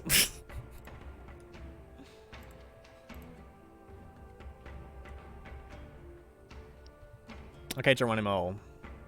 Geronimo, Ginger Raven. Let's see how you conquer this, how you attempt to conquer this. He has 11 cards in hand, so he can't complain about not having any plays. Unless he is Shrine Flooded, which... that doesn't... No, I wouldn't believe that. I wouldn't believe it until I see it. He actually had to use Valley, though, here. So, that kind of blows. So, missing the O is more... Can happen now. Problem right here, of course, is, you know... Chain of Wishes are a little bit scary right now. He uses Cleanse, alright. Oh, I didn't even... I don't know if he missed Hero Power, actually. I mean, he used it last turn, so I think... Yeah, I think he actually did. He lost, and also, by the way, which is... Okay, that came out of nowhere. Nice play, though, from Ginger Raven. We had a third game. Also out of this. Was that their second game? Or am I... Whoops. Yeah, that was their second game. So, third game. Spectate from Ginger Raven for now. Oh yeah, that's gonna be interesting. The Mono Dominion Mirror. I mean, it's not really in the meta yet, so you can't really say that... And well, there are certain cards, obviously, that you have to put in, but it's not as... How you say? As manifested which cards you have to put in like it is with Mono Corruption. Or with Rage Rush. I think people are more liberate with this. With Mono Dominion. And maybe this one can also, you know, be a little bit of a guidance if we should avoid casting Mono Dominion or if we just should actually go for it because it could be potentially interesting. But yeah, we're gonna see. Baseball Recruit is out for Ginger Raven, so a little bit board presence right off the bat for him. Well, okay, well, it's... Never mind, it's not even Mono Dominion, because we just spectated a game from Geronimo. We know it's the Dominion, Order, and the other color with Prosperous Ruling. That's all we need to know.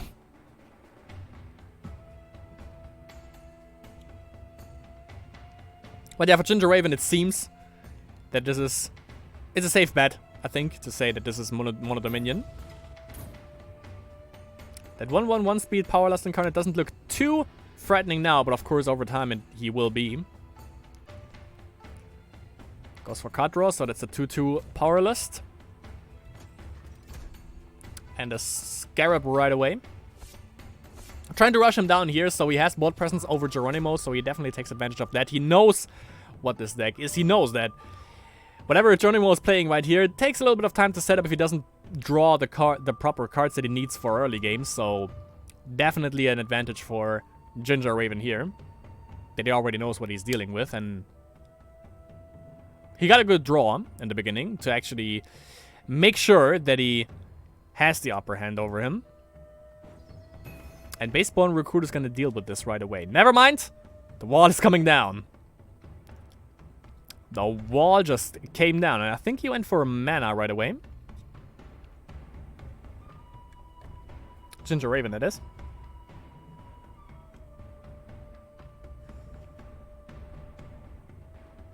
So does he grow the Scarab? Does that. Good thing is he doesn't have anything. He doesn't have Wisdom, Geronimo, so he can't use the ability of Wall. So doesn't have to fear that there's any freezing or anything like that coming in. Let me actually check, by the way, if like recent Sasha here, it's 1-1. Alright. So that is still going as well. And he makes sure to get that wall down. If he switches with the Scarab, could switch out with the Baseball and Recruit, but that wouldn't do anything, obviously. Wall is still dead.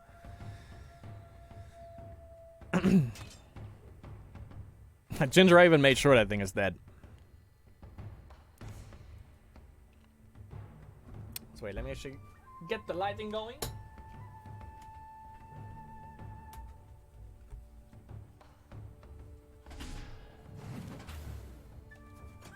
There we go. And we have the Helm. God damn it. On the Scarab, which is not a bad idea, because he gains the weakness emblem, but you can counter that every time you go up mana, anyways. What's that change exactly? Yeah, okay, you can use it every time. Yeah.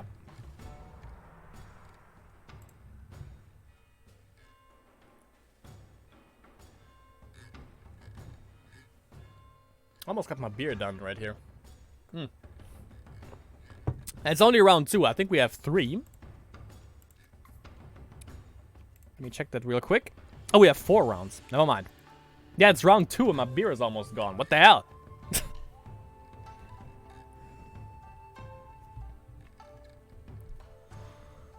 So Powerlust and Tortured Orc on the board for Ginger Raven. Geronimo down to 12 HP, so he has to react to that. I mean, yeah, you know, to the minion. If he goes up mana now, could be a Cataclysm coming. Or another Helm on the Powerlust, which immediately changes to a 3/3/2 speed. Then there's the first Order Wisdom aspect. So soon, he's going to be rolling out that Prosperous Ruling. Pretty sure, though, with those 3 cards for Ginger Raven, pretty sure he has means to get some board presence still going. Goes up another aspect. That shouldn't have happened. Hold on a second.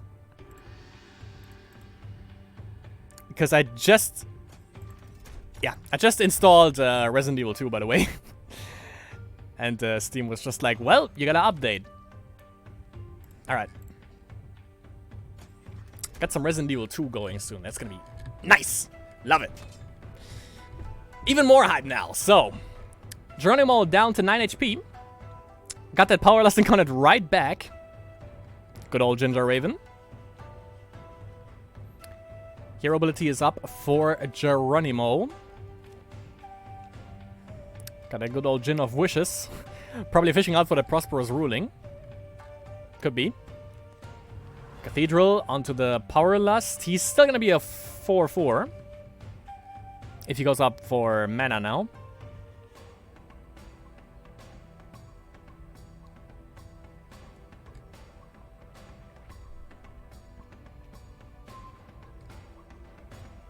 Okay, goes for the aspect, so that's 3 speed. Ginger Raven fishing out for a Jin, which he manages to hit. By the way, Ginger Raven, what the hell? You're playing without a card back. That's not how it works. God damn it. At least Geronimo has the decency and knows what, you know, proper Spellweaver etiquette is supposed to look like. Even though it doesn't look too hot for him now. Fishes with the Jin for something, maybe for a Cataclysm. He kind of needs that if he wants to survive. Cataclysm! Bam! And that buys him 1 additional turn. If he got that with the card draw right there, by the way, then top deck hero for sure. And I'm also pretty sure like you would run 4 copies probably of this. Because you know it makes sense.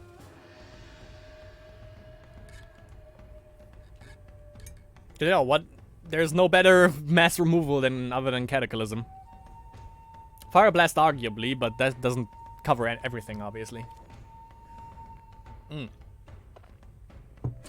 Temptress is gonna suck if he actually manages to get like, oh my god, okay. So he can bump up the jam, bump it up, and pump up that Temptress of the Seed as well. It's gonna be a 4-4 next turn. If Geronimo doesn't do anything about it.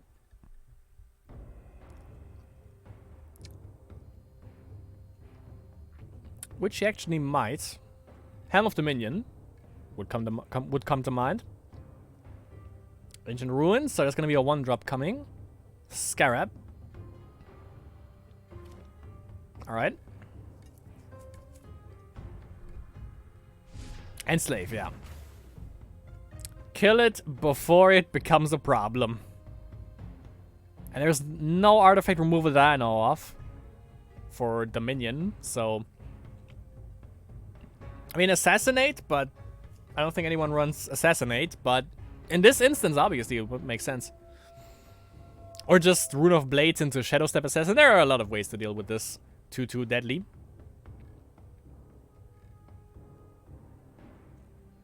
Also, like, make a little girl. Run that into Temptress. Or helm the... Or helm that. Oh yeah, okay, of course, for Devourer of Worlds, makes sense. And then run the... Why not the Moonsteel Miner onto the Devourer? That would make more sense, I think, because that thing is just dead. I mean, yeah, he's dead, but still, you know. Looked like that's the other play looked like more like fucking value to me. Just saying. So are they still playing, by the way? No. Okay. I was almost like throwing a tantrum here. Bakaline gets a bye. And the next round 3, we have Wildblade against Lyris as the top game. Dobby against Sense Juice. Also as top game, so we are gonna be, that's gonna be the decider for 3 points, those 2 games.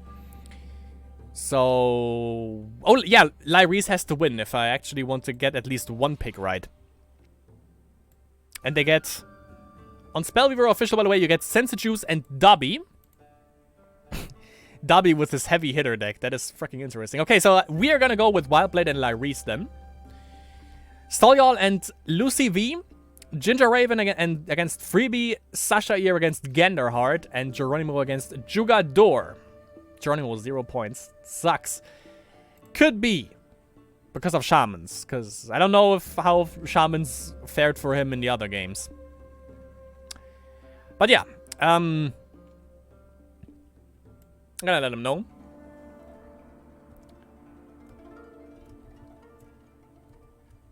So we're gonna go for...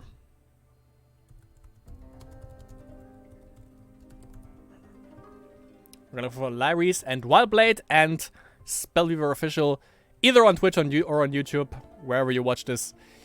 You can watch Fuzz and Jodo covering Dobby and Sensijuice. Kinda sad though to see my senpai way down here, by the way, good old Geronimo. He's gonna make a comeback soon, I'm pretty sure. But I remember that he wrecked me actually with those Shamans when I played one turn heal against him. Not as good as him yet. The student hasn't defeated his master just yet. But maybe eventually it is gonna happen.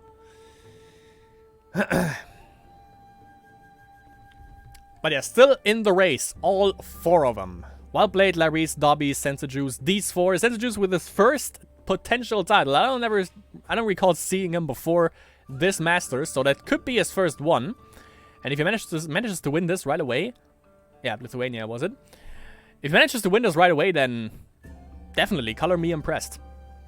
But you have to go past Dobby and his heavy hitter deck shenanigans. I fucking love it though. That Elrike deck. Like an Elrike illusion can be freaking terrifying with these heavy hitters in there though. But yeah, I also thought like you're gonna be shitting the bed against Mono C control, but nope. He doesn't even care. Gendahard and Sashair is going. Let me check. We're gonna go for Larry's and Wildblade, but let's check what Sashair is running. He's Mono Dominion, Keanu Reeves, and Mono C, so nothing out of the ordinary there. Let's go Larry's and Wildblade. Wildblade with Keanu Reeves. Burke got banned. And Mono Dominion, and for Larry's is Mono C, Mono Dominion, and one turn heal got banned. Atrocious. I would have loved to see another one turn heal, because Larry's, Geronimo, and me, apparently also Larry's now, are known to share some love, which is exactly how it's supposed to be. That makes sense, by the way. Lightning Bolt can go for like a turn 2 or turn 3 Tren, which this allegedly could be a 1-2 ambushing sharpshooter. I would have waited for this to just put it under Keanu Reeves, get like 3 beats in instead of 2. Burning Rage for Lyrese with Armin. I would grab that Sanctum. Dragonfire. Nah, okay, yeah. I mean, it kind of sucks, but gotta take it. Oh yeah, so Rage, Corruption, Burning Rage. Tren is under Keanu Reeves, so that's gonna be some spells that he can block. Probably go up for 2 Might Emblems on Tren to just block Fireballs. Would make sense. What was it? Mana, right? Mana cost equal, yeah. So 3 would block Cannonade, 2 would block Fireball, 2 would also block Symbol. 3 would block Cannonade and Pyroblast. But I think 2 is more viable, just to block Symbol and Fireball. Dragon Assault should still work, but obviously doesn't clear the 5/5 Tren. We're gonna see if Jogun is also gonna hit the field.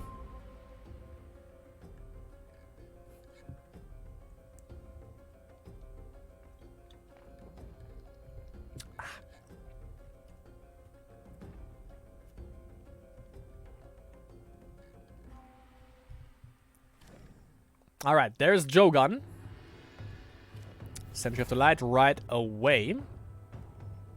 Why doesn't Jogun trigger on him? Because he's...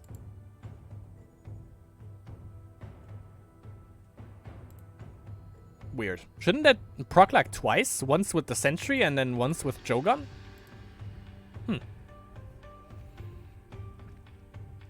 Okay, I was about to say, it probably goes for Dragon Assault. Exactly. And the Dragonfire kills off Tren. Alright. Okay. So that's the clear, but Wildblade still with 6 cards in hand, so it's not like he's completely lost now. Does he have another Tren? He do.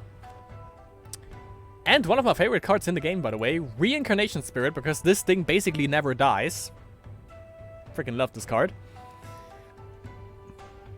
And probably is going to look to manipulate top deck, because you don't want Burning Rage on top deck. Maybe something that would actually get rid of that Reincarnation Spirit. Yeah, that would be more ideal, probably. Question is, does he have like a Dragonfire to deal with Tren or not?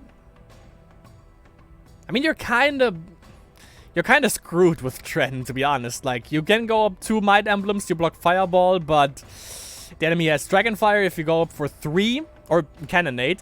If you go for 3, you block Dragonfire and Cannonade, but you don't block Fireballs and Symbols, so yeah.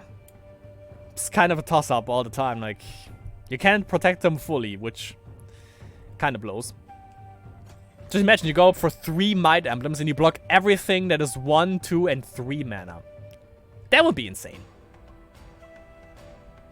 So Reincarnation Spirit going in for 2 beats. Burning Rage definitely did some damage to him for Lyris. Goes for Symbol. And goes face. So he doesn't have anything to deal damage to the Tren to follow it up, like a Fireball. That's why he went face right there. Goes up for 2. So that blocks Symbol and Fireball.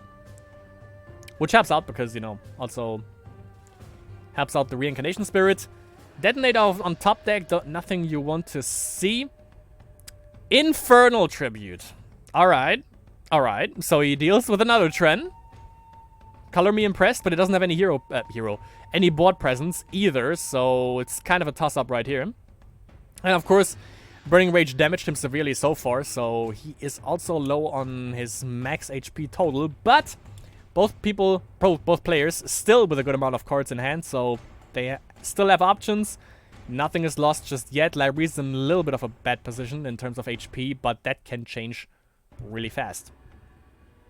Which I hope, because, you know, I'm kind of biased for Lyris because I actually predicted him winning, and it would be a good meme. Would be a pretty good meme. Probably wouldn't win anything because it's the only one that actually made it, but still. It's one of them. Not sure how the other people predicted.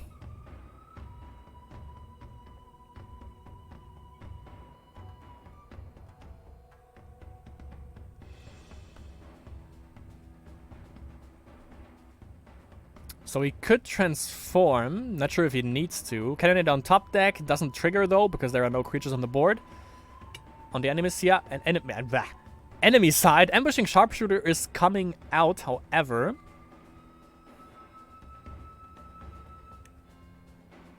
So he's gonna take 3 damage either way.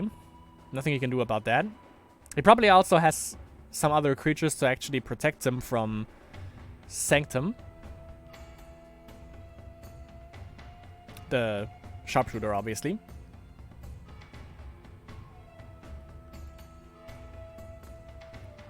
Also 6 mana.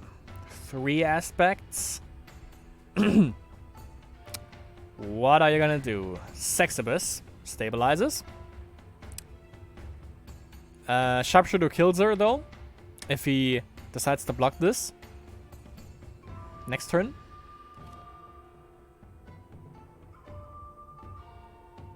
And of course, Sharpshooter would survive, so I don't think he's gonna... He just has to use a symbol. And he has the mana. He can also Spark to, like, do additional damage to face if he wants to. And of course, there's also a Cannonade that he definitely has next turn in hand, so... Okay, 5 damage. Primal Battle. Alright. That takes it. 5 damage to the face, down to 10 HP, Lyris. And a blocker out, and a Reincarnation Spirit, and a blocker, many blockers actually, for Sanctum, Dragon Assault. If he has that, it's not a good time. But yeah, many creatures, many men. Many, many, many men. Wish death upon me, 50 cent. If he has Dragon Assault, apparently not. So maybe Advanced Dash? That transforms. That's another shot, by the way. Goes for basic Darius? Oh, fucking value. This one is Lyris's face right here when he got that Dragon Assault. This one right here.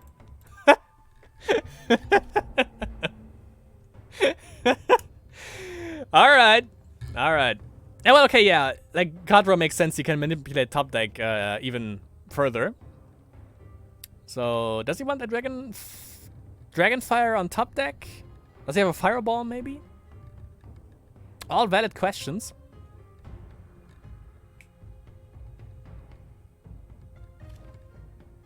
Okay, now got the Death Curse Shaman. Pandemonium stabilizes again.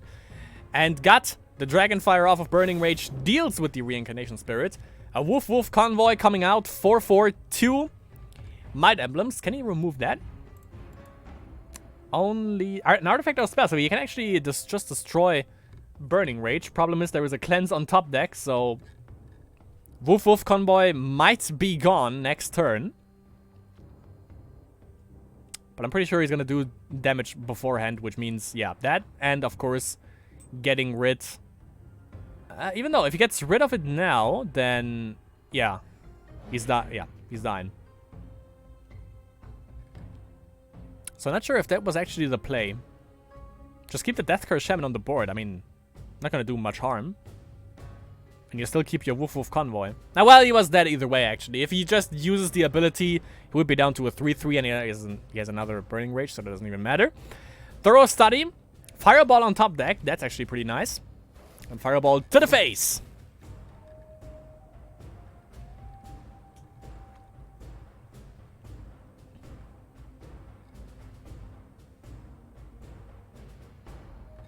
Should have kept that Woof Woof Convoy. Just back road or something. Jogan under Keanu Reeves. I think he can actually get some creatures back also. I can get back Primal Battle, which is... Yeah, probably gonna go for Primal Battle, I guess. Get that back from the graveyard. Value Engine is going, however, for Lyri's Tombs.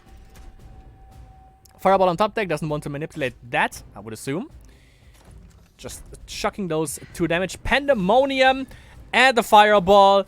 We call that, in here, we call this fucking value. Alright. So 1-0 for Lyris, and they're going ham right away. Wildblade against Lyris, game number 2. Wildblade has to win twice.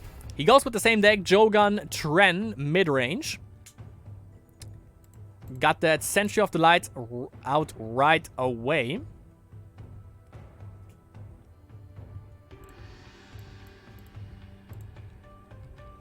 And yeah, we don't get a 1-turn heal game. Whoops. So Lyris and Wildblade might actually finish this off faster than last time. Pretty sure, because I think last time there was 1-turn heal out.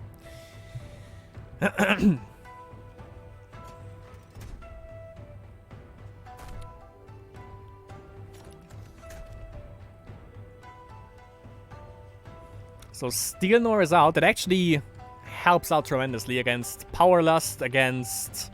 What else was there? Yeah, well, Baseborn Recruit, even though that doesn't really matter. Even though he can deal with a 2/2. With the basic ability that he has. But yeah, like... Diminishes Power Lust Incarnate.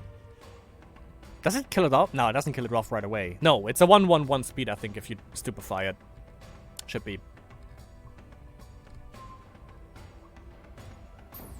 Word of Power. And I saw a Nature Shrine.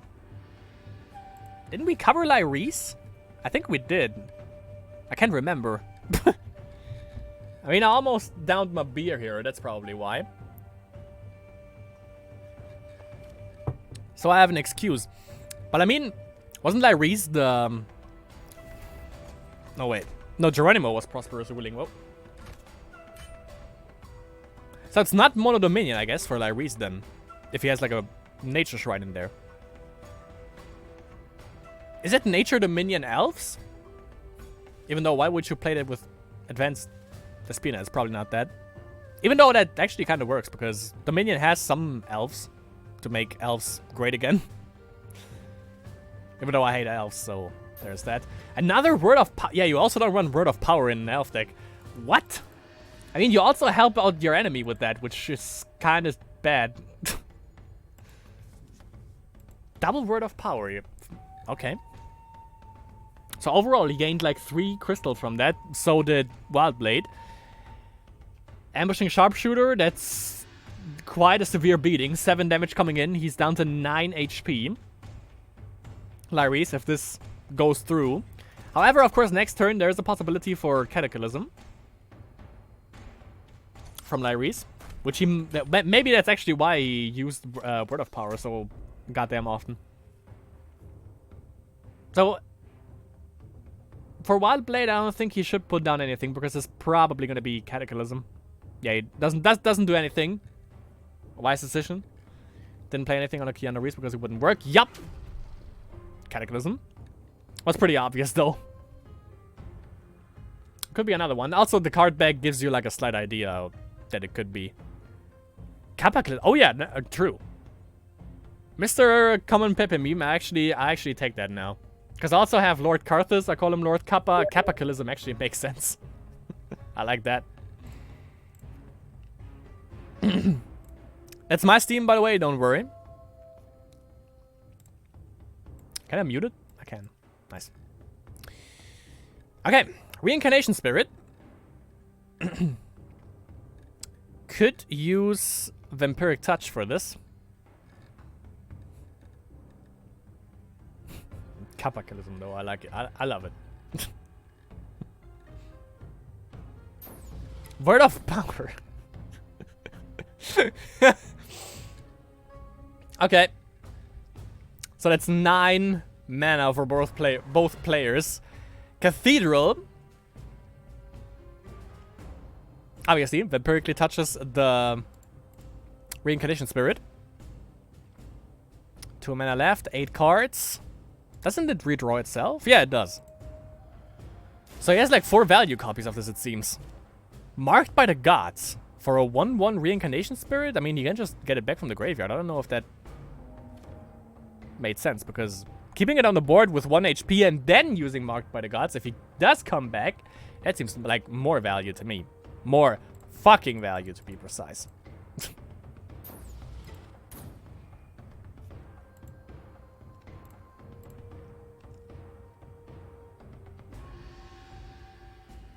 Yeah, I'm not too sold actually on this deck by Lyrese, but you know, not.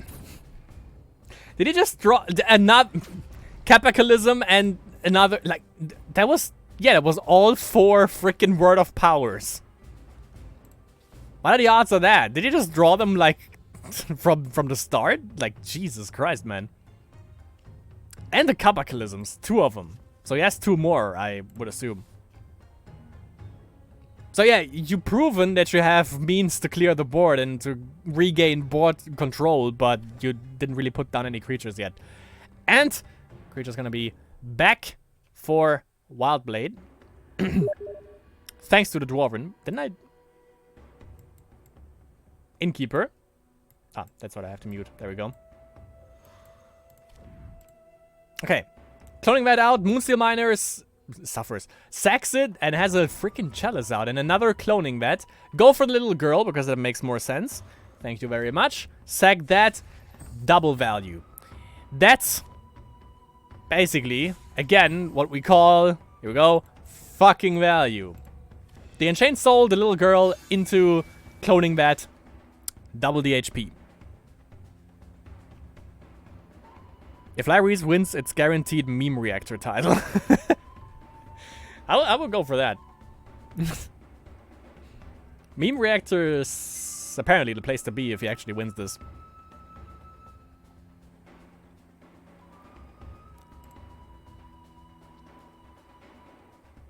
So Steelner, the 3 speed, thanks to the Kentucky Fried Chicken captain. Also Symbol, so he deals with the baseball recruit. Could do that. And then I would assume he just kills either, yeah, probably a Chalice. It's kind of a weird deck though for a Lyrese. Like you just ramp up with Word of Power and then go for like cloning vats and Chalice Sai. But yeah, like Wild Blade has the answer. There's the Woof Woof Convoy, probably gets rid of, yep, one of the cloning vats. And then with the Innkeeper, that's a weird bug right here, by the way, you can see like a, yeah, you can see the Chalice right here in the middle of the screen. Okay, so he deals with the, not with the Chalice, but with the second cloning vat. That goes to show you that Larry is actually playing for Meme Reactor, because that deck is kinda memey. If that is even a word. I hope it is. It sounded terrible. Capitalism?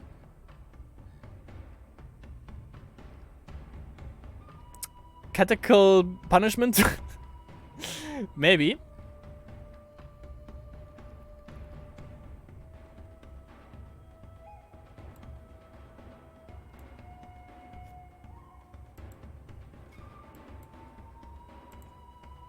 But we're gonna see. It's threading the needle for Lyrese. Counter capitalism! Tempting lure right afterwards. Maybe get a Woof Woof Convoy or something. Nope, he cancelled. Never mind. Yeah, I would just get a Woof Woof Convoy to... so that he like doesn't destroy every artifact that he puts out. We'll tab out. Oh, gets a Jogun. Ooh. Alright, alright. Maybe a Basebone recruit. Could be a thing. Use up the Chalice. There's no need to be jealous. Let's see. No, he didn't get the Basebone recruit. He got something else.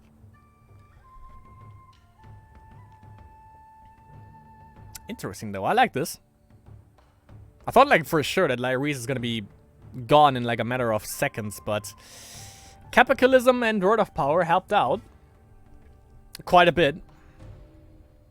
But I don't think if the double Cloning Vet and I don't know how many Chalice is actually gonna work. Because, yeah, it costs a lot of mana, which he covered with Word of Power, but not like, still, if the enemy just runs like high-value creatures, you're not gonna have a good time. Jogun, under Keanu Reeves, by the way.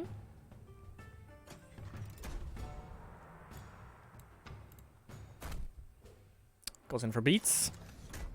Doesn't play anything. Even though he has 15 mana and 5 cards. Jogun also for Wild Blade. Obviously the better Jogun because he's buffed up. Ah, you just remember the good old times when you could actually instill a Jogun. Those were the days. Those were the days of just like recurring him over and over again. It was terrible.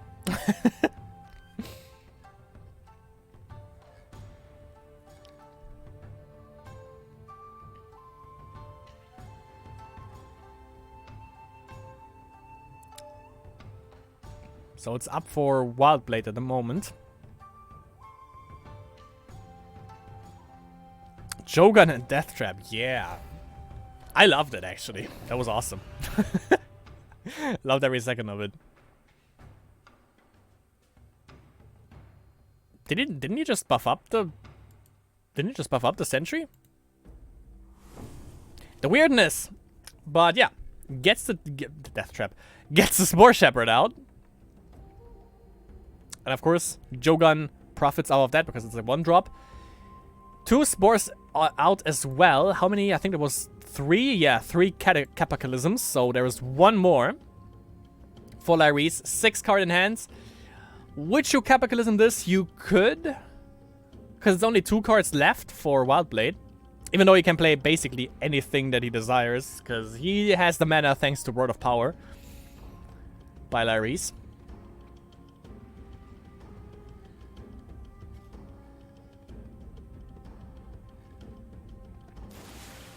Marked by the Gods onto Jogun. So that is gone. Cathedral onto the plant. So that is also 1 threat. 1 less threat. Lyrese got to worry about. He still keeps himself on 5 cards. So maybe he's setting up for something. Even though, I mean, with 16 mana, I think you can pretty much do anything. But maybe he just wants to amass on like some cards. So he has basically card advantage over Wild Blade. Could be a thing. I mean, you know, since he has, like, Spore Shepherd, I think... And I think Jungle Death Trap is also a plant, so, I mean, you know... 5/6? Sure, why not? It's a 1 speed that dies when you play something, basically every time, but... Still, it's 6 damage coming in, potentially. So why not? Why not put a Death Trap in there? Woof Woof Convoy. Probably gonna deal with the Chalice. Bump up that plant, bump it up. Yep. And that clears Jogun. Plant going in for 4 damage, so he's down to 6. No instant spells that would deal any damage to face, however, for Lyris. So he's good. Chalice for 1 HP. Sure, why not? So 6 cards. Show me what you got. That looks capitalismable because he has 0 cards in hand, so he has to top deck Wildblade. If he capitalisms this Lyris, then Wildblade is in a really shitty position. Really shitty. Because as I said, he has to top deck. Tempting Lure. Gets an Innkeeper. But what would you stupefy, though? Spore Shepherd? Yeah, I think Spore Shepherd sounds good. Exactly. Disables the plant. Another Chalice. Sanctum. How's it called? Sell him to Slavery. What's the shrine called? Stronghold Metropolis. There you go. So that's basically 2 HP that he can get back. For 4 mana overall. Still has 6 cards in hand. 6 mana. Is he just, you know, giving Wildblade an option to just say his prayers before Capitalism hits? I mean, there's still the Woof Convoy under Keanu Reeves, so maybe he wants to wait 1 additional turn, but the problem is he's gonna use both Might Emblems to kill off the two Chalice.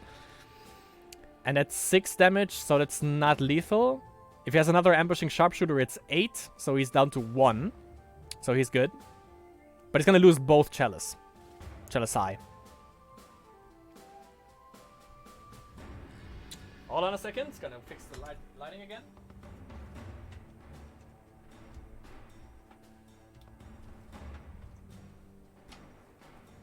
Alright.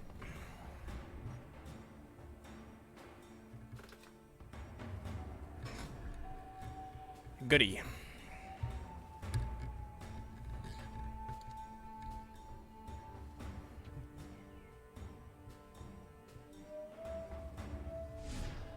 Okay. Helm on the KFC, because that blocks everything, basically. So he doesn't have... Maybe he doesn't have Capitalism. Or, yeah, maybe he just waited. Because Woof Convoy. He could use Woof Convoy to get rid of the Helm, get his KFC back. Or just kill off both Chalice Eye. Okay, he goes for that. Definitely kill a Chalice, I would say, though.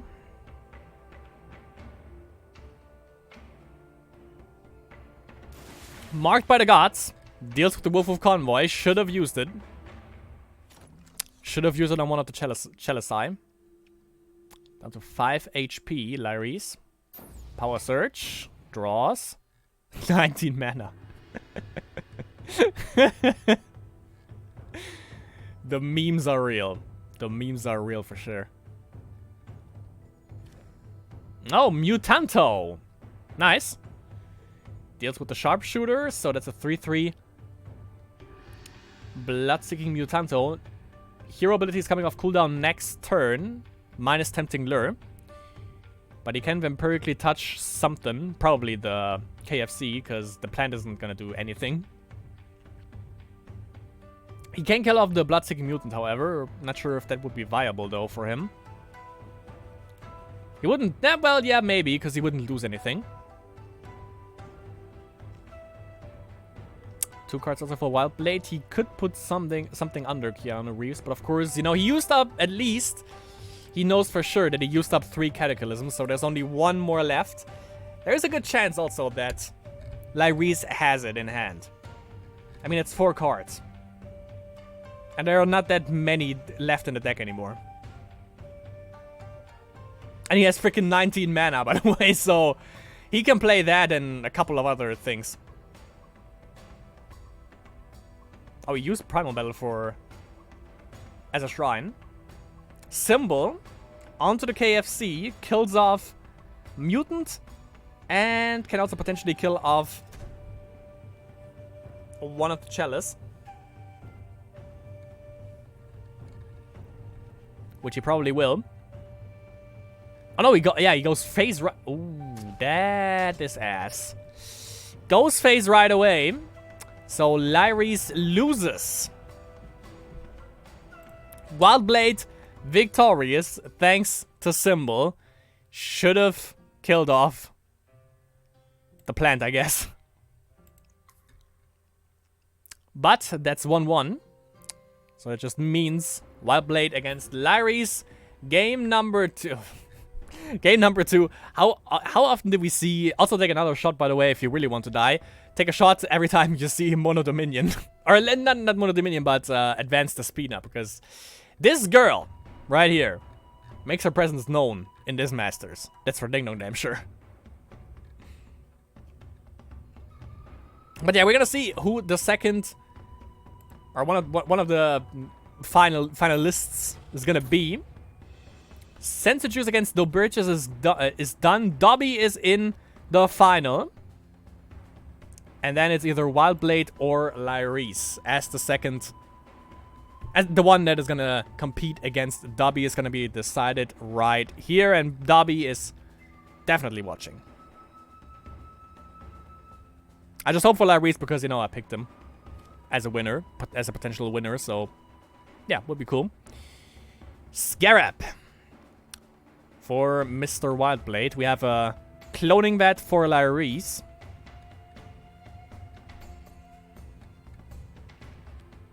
Both with a card back, by the way, so they did it right. Good on them. Misty O, that always sucks, but I'm pretty sure he has another shrine in hand.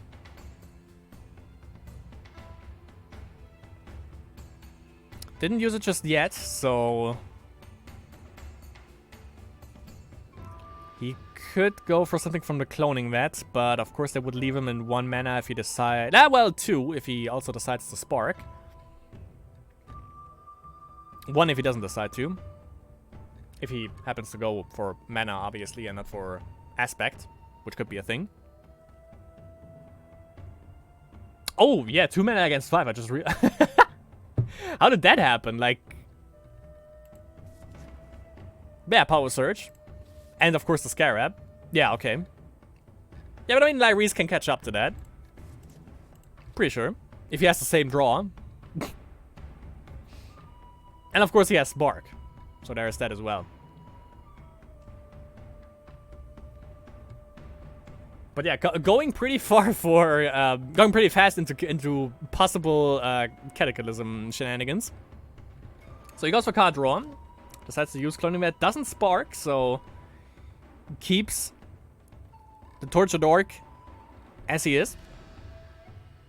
That's like a stall y'all game right here. Like going for another Scarab, buffs up the Scarab, 4/5 Scarab and a 2/3. So that's basically Mono Dominion Rush, I guess. Like just put a bunch of Scarabs into your deck and call it a day. I mean that's a lucky draw. If I ever seen one. Like, Lucky Luke would be ashamed of this. If he would see this.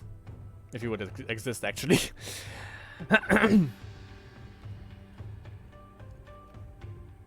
So, Lyris, you're gonna have a pretty big problem on your hand next turn. So, maybe use, I don't know, Word of Power or something. No, wait, that would also benefit Wildblade. Yeah, just Power Surge, play a Scarab, and just, you know, go for a Cataclysm or something. Okay, kills off 1 of the Scarab, so that's crisis avoided just a little bit. Of course, he doesn't grow the Mutant, which kind of sucks, but at least he gets 1 crap off of the board and keeps his board so far. He's probably gonna get rid of Mutant, I would assume. Just run the Scarab into it. Or go face for 5 damage, would be down to 10. Would also work out. But you can always bump up the Bloodseeking Mutant with the Cloning Vat, actually. Just get a Moonsteel Miner and use them to buff up the... to pump up the... Mutant. That will also work.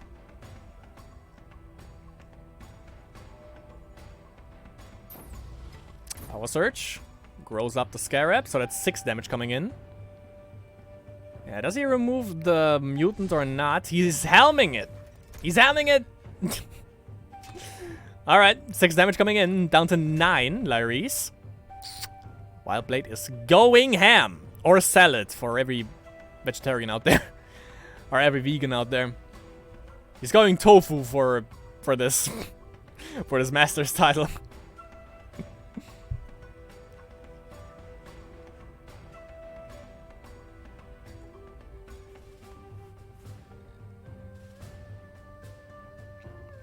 Okay, Larry's 3 mana against 8 for Wild Blade. 2 mana, 2 aspects also for Wild Blade. No real way to use Cataclysm here, so he needs blockers. And even then, he can just helm him, so he needs a bunch of blockers to be precise. Hits the O, however, so that's good. He still has Spark, so we have to keep that in mind as well. He can't really use Cloning Vet unless it's for a Moonsteel Miner, because he can't control the slaves otherwise. 1-drops don't exist. Well, yeah, for Saiyan Mercenary, but I don't think that Lyrese is running this card. Word of Power, there we go. 10 mana now for Wild Blade. If he doesn't have a creature, that's it. Might even have to Spark. You never know. Okay, so yeah, that buys him 1 turn. Basically, yeah. So he can swing in for 7. Potentially 8. Potentially 9 if he has like Power Surge or something like that. Just bump up the crab twice, the scarab twice. It's not a crab, it's a spirit. Yeah, it's a spirit. Okay, cloning that. Let's see. Moonsteel Miner? No. Okay. Yeah, I was about to say that was weird. So, yeah, Wild Blade with the win. Sadly, Lyrese just resigned right there, but alright. Thanks for taking out the spice. Damn. So, our finalists are Wild Blade and Dobby. Wild Blade against Dobby in the finals. Damn it. No one that I actually voted for. Shit. Now, happens to all of us, I guess. Stalljarl is the last one to go. Surprise, surprise here. Let's check out what they're doing. So yeah, Stalljarl with his Wisdom Rage Life Force Essence deck. Against Lucy V with, oh yeah, that was those weird priest thing, I guess. Yeah, oh yeah, yeah, the bumping up of the Sunblessed Priest, which didn't work apparently because Stalljarl won twice. So, there you go. Stalljarl with the win over Lucy V. But of course not in the race anymore. And now, the final game. Wild Blade, Team Sanctum. What was Dobby? Was he Meme Reactor? Let me check that real quick. I think he was. Okay,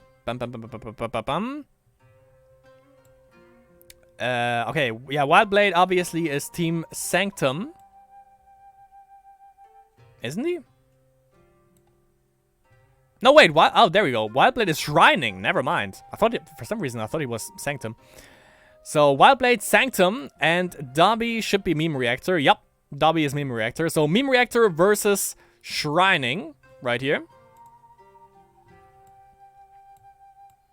Which is obviously going to be covered by Spellweaver Official, and we are going to go for Lyrese and Sensa Juice.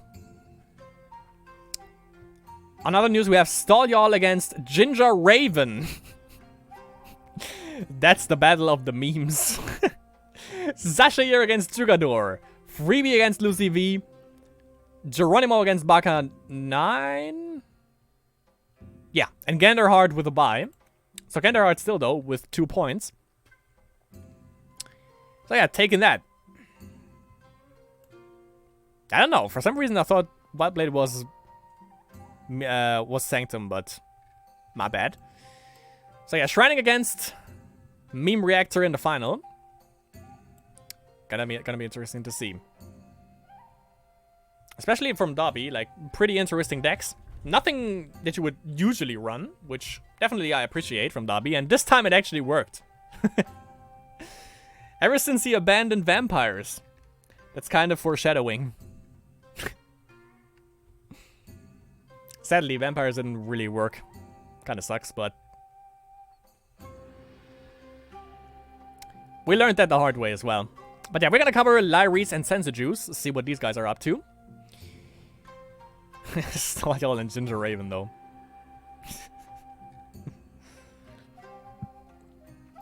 We know how well they function together. I can already see the salt and the memes flying about. Oh yeah, plays number 2 and probably 3. We're gonna see who's gonna be taking that. Dobby and Wildblade going ham right away. They know what to ban. They know what to play right off the bat. Jugador against Sasha here is also going.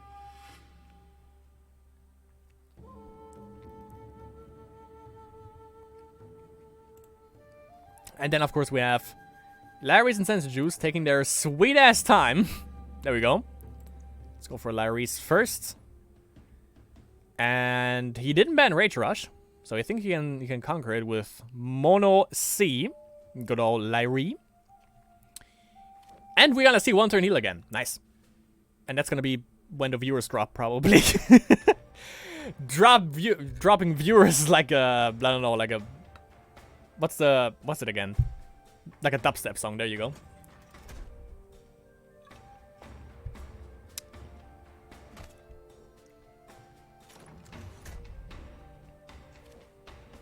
Sensajuice with a nice drop right from the get-go. Uses Cleanse. Okay. I mean, yeah, like the... Is Cleanse an instant spell? It is, so I would actually keep it to just make sure that you cleanse a snack when it hits, but okay. Because that just discarded a shrine, so I don't think that's pretty... That was nothing where we would say that would be fucking value. I wouldn't consider that fucking value at all. Flashing that again for that. Okay, 4 damage coming in again from Sensajuice. Banned Almond, yeah, it's like a toss-up. Like, either you... Like, what is more atrocious? Like, losing against Rage Rush fast, or losing against Corruption Control slow. Or if you have anything to actually counter any of those decks, which Lyris... Maybe Mono Dominion. Maybe. Maybe even, like, Mono C, but if Rage Rush just draws the right cards, then it's not good. And that's exactly what we see right here. We're going in for 4 beats, 3 mana left. Symbol of Fury, however, so... Okay. Gains a little bit control back right here, Lyris. Yeah, I forgot it was the Burning Rage for Lyris. And a Gigantodon for Sensajuice. Now he's also gonna be like what? What? What? Gigantodon? What? Maybe he doesn't even have snacks in there. Maybe he's just rolling with Gigantodons. Could be a thing. Burning Rage is gonna be... Yep, that's board clear. Fireball into Cannonade. Cannonade or Cannonade. He definitely Cannonade. Not sure if that was proper English. Probably wasn't. Triple Fireball would kill him. He still has 3 Fireballs in the deck. I think he used 1. Yep. Pretty unrealistic that he has all 3 in hand, though. Which is not the case. Arsonist and Boar Rider on the board. And another Cannonade. So, does he have a symbol? He manipulates top deck. I wouldn't have done that. Well, it depends what he has in hand, obviously. But that Cannonade on top deck was pretty good. Okay, Shrine on top deck. So, do you have the removal, Mr. Lyris, or not? Because he's 1 off lethal, and if he has a Rocky Berserker, he has lethal next turn. Okay, that helps out for sure. Yep. Maybe not. Rocky? Rocky incoming? Or a Fireball. Fireball would also be lethal. Oh, okay. Symbol of Fury. Crisis avoided. Crisis avoided for now. Probably has a Fireball, I'm pretty sure he does. Okay, symbol. 2 mana left. Is there a Fireball? There's a Fireball, of course. An answer for everything. Sense-Juice with the top deck hero crown, basically, in this game. Let's go for the second game. Now he has to play with a deck that actually requires some brain strength, and that is Mono Dominion. Against Larry's going with Mono C. A Giggity again. Doesn't go for a 1-turn heal, which is kind of interesting. Mind Extortion, probably Symbol. Infernal, Tribute, Cleanse. It's all good options. Maybe I would prioritize Symbol? Depends on if he can fill the board or not. If he can, then he doesn't care about Infernal Tribute. Yeah, goes for a Symbol. And that's obviously late game. And I think if there's anything that he DOs, then it's probably going to be Infernal Tribute, because it's a little while off until he can actually play this.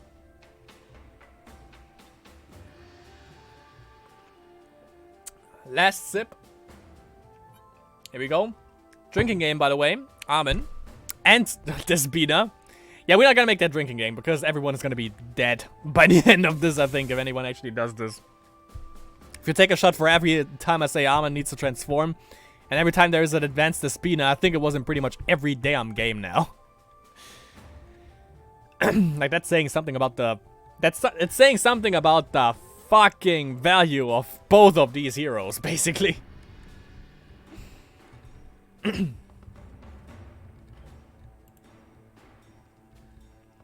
So Cloning Rat is out, as well as a Tortured Orc for a Sense-Juice, which apparently he can control.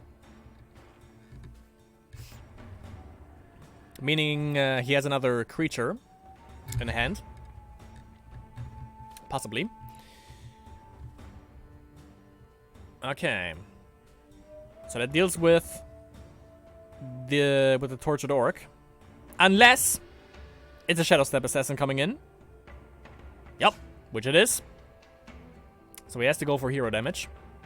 Oh no, he goes for... Okay. So he can attack with the Tortured Orc. Alright. But it eliminates... Obviously eliminates the ability... Or... Yeah, that eliminates the... Oh, Detonate, okay. Deals with the Cloning Rat. It's still more HP now for Sense-Juice though, which kind of blows. Speaking of blowing, though, blew up the Cloning Vat with Detonate. So, definitely, Cloning Vat. Cloning Vat. Detonate. You know it. Fucking value. He drew that... he drew that Detonate. That was his face. Alright. Another Shadow Step Assassin. Dragon Assault clears the board. Alright. Didn't hit Burning Rage yet, so that kind of sucks for him. Sense-Juice, even though he basically plays like some sort... Hypnotizing Whispers. Even though he plays some sort of rush deck right here, he still has some cards in hand. Grabs the Sexibus. Grabs the Sexibus. That's no bueno. It's actually pretty rude. Yup. Sexibus coming in. For a Sense-Juice.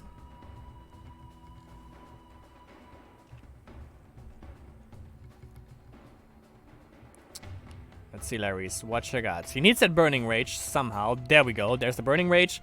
Fireball onto the Sexibus. Could manipulate top deck. Doesn't, however. Didn't use the O there. So he's content with the Corruption Shrine on top. Power Surge. For Sense-Juice. No artifact removal or spell removal for Mono Dominion, however. Prina. Yeah, that's gonna get killed. Either by Sanctum or by Dragonfire. Gonna have to wait and see. Okay, he's going for the Dragonfire. Cleanse on top deck. Also played Sextopus, of course. So that's only basically 1 damage that Burning Rage dealt right here. That's gonna be Rune of Blades into a Powerless. Okay. 4/4, 2 speed. Which can get cleansed. Or Sanctumed, if he doesn't play another creature, that is. With 3 mana, though, he could have another thing. And he should. He doesn't, so that's gonna get Sanctumed. Or cleansed. I would go for Sanctum, however. Because that's safe removal in this case. Transforms into a basic Darius. Darius the Sanctum. Or the Sanctuary, whatever you prefer. And Tempting Lure. Let's see what he grabs. Gonna grab another Sextopus. Sure. Only 3 cards in hand, however. For Sensijuice, and that's 1 Valley. So we know what he's gonna DO next turn. Cleanse on the Sextopus. So that's back in the deck for him. Dragonfire on top. Doesn't matter, because he's not gonna be able to use that. Uses Spark, just for the hero ability. Cleanse off top deck, pretty good. Could become viable. Gets the Valley right back, so probably has to use it. I think he did for card draw right there. Doesn't hit the Cloning Rat yet, it seems. Scarab.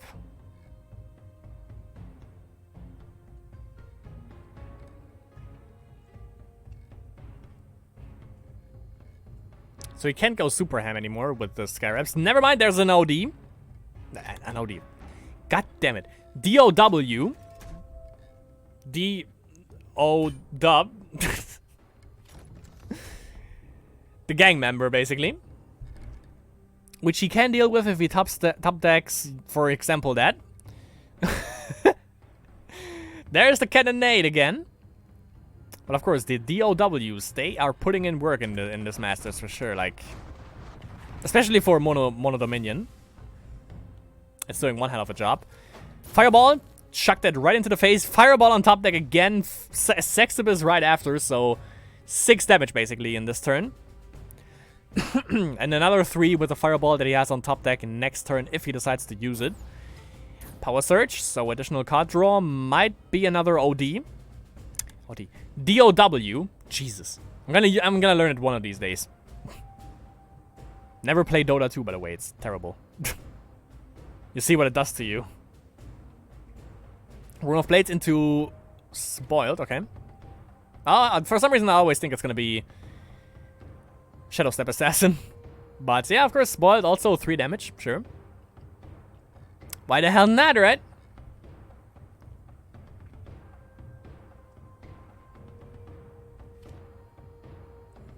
How much do you actually have to pay to get a DOW?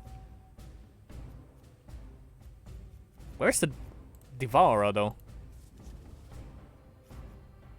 Oh, never mind. The Devourer is in Sensitive decks. Never mind. Lightning Bolt.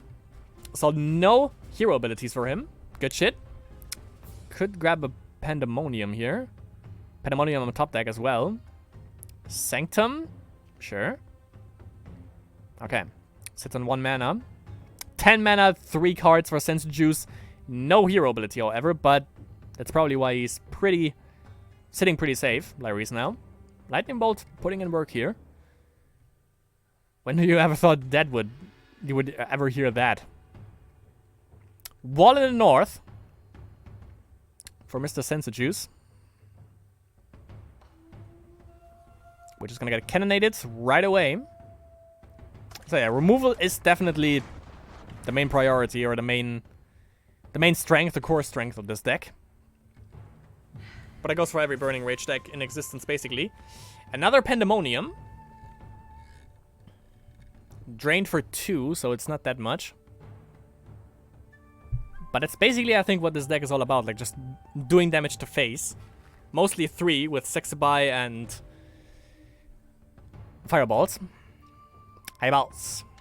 Tempting Lure. Grabbing a Sexabus. I think that's pretty much it. Like, he should be out of Sexabus now. Sexabai, yeah. That's the last Sexabai. And unless he has Reanimate, There's no other way to reoccur them. And he's sitting pretty safe with 15 HP, Sense of Juice. Could use a Thorough Study if he doesn't have a Shrine yet. Uses Cleanse actually. Okay, gets that back, so that's another Sexibus for him in his deck. But of course, 5 mana. Pretty heavy on the mana. Draw set. Okay, that's... Okay, he uses Thorough Study. He doesn't want to block hero abilities yet. Which, yeah, of course, he should wait, I think.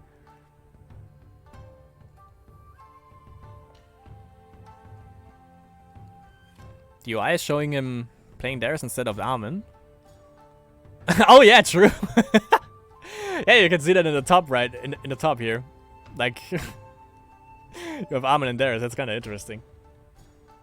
One turn heal looks different now. I didn't even realize. That would be fun if Darius would be blocked. If he wins this. Pandemonium. Drains him for 2 again. Burning Rage, Symbol of Fury, clears. Okay. Okay, down to 7 HP, so he is in a good position right now. It's a pretty intense match, I gotta say. Between these two. Kinda like it.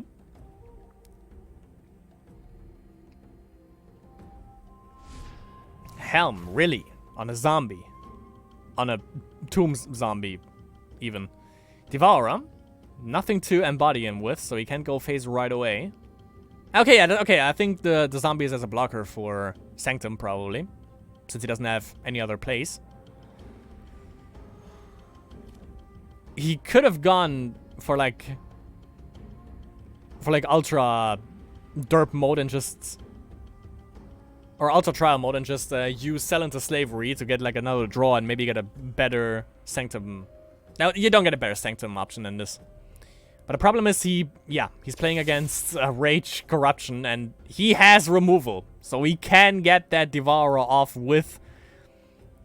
Yeah, like just, Thorough Study, then get Dragon Assault or just Infernal Tribute, yeah.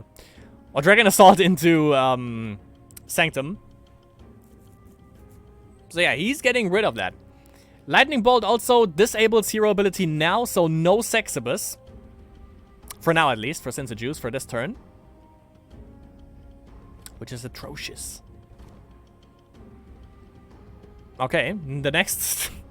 the next Devourer of Worlds, the next DOW. That's the third one, so he has 4 value copies, I'm pretty sure. Helm, getting all the things, but of course he has Dragon Assault. And yeah, just Dragon Assault into Sanctum, and he's fine. Oh, Sexibus. Pandemonium into Sexibus, and the win for Riggedy Riggedy Reese, and we get the third game between these two. Intense. I like it. I like it. Let's go for Lyrise. And Lyrise with 1 turn heal against. And that's when the viewers drop. Again, like a dubstep song. And Basic Darius is not blocked, by the way, even though it was highlighted last turn, so you are safe if you play Armin and just change into one of the other heroes.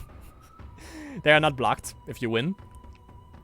So yeah, you have 1 turn heal against Monada Minion with a lot of Devourers, and Devourers actually are the bane of the existence of 1 turn heal. They can be pretty damn obnoxious. Not only because they can consume some of your shit, but also because like 6 damage is pretty hard to get back. Or 6 HP is pretty hard to get back. And then also remove the Devourer in the process.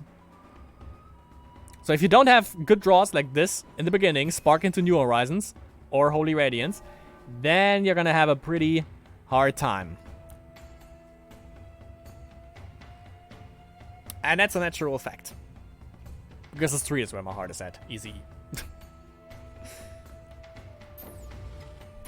Okay, Power Search. Do you find what you searched? Probably not. Arctic Shelter into New Horizons, into another order. Goes for the Trigon, obviously. You only need 1 more. You could also go for Wisdom here to just cover your... No, wait. You don't need... I was gonna say, you don't need to go for double wisdom because you have only thorough study. Like, why would you need to go double wisdom if you don't run advanced dares? Double wisdom doesn't sound like value to me. I don't think you need it. What do you need double wisdom for? You don't run library guards in one turn heal. So he should have just used this Trigon for wisdom, for order, I would say. I don't know why you got double wisdom. Ray deals with the first threat in form of a power list. And we have the cloning vat, which is possible to deal with. I'm just thinking about artifact removal. Snowstorm. In one turn heal? I don't know. I mean, yeah, it's good removal, but... Could be. Could be a thing.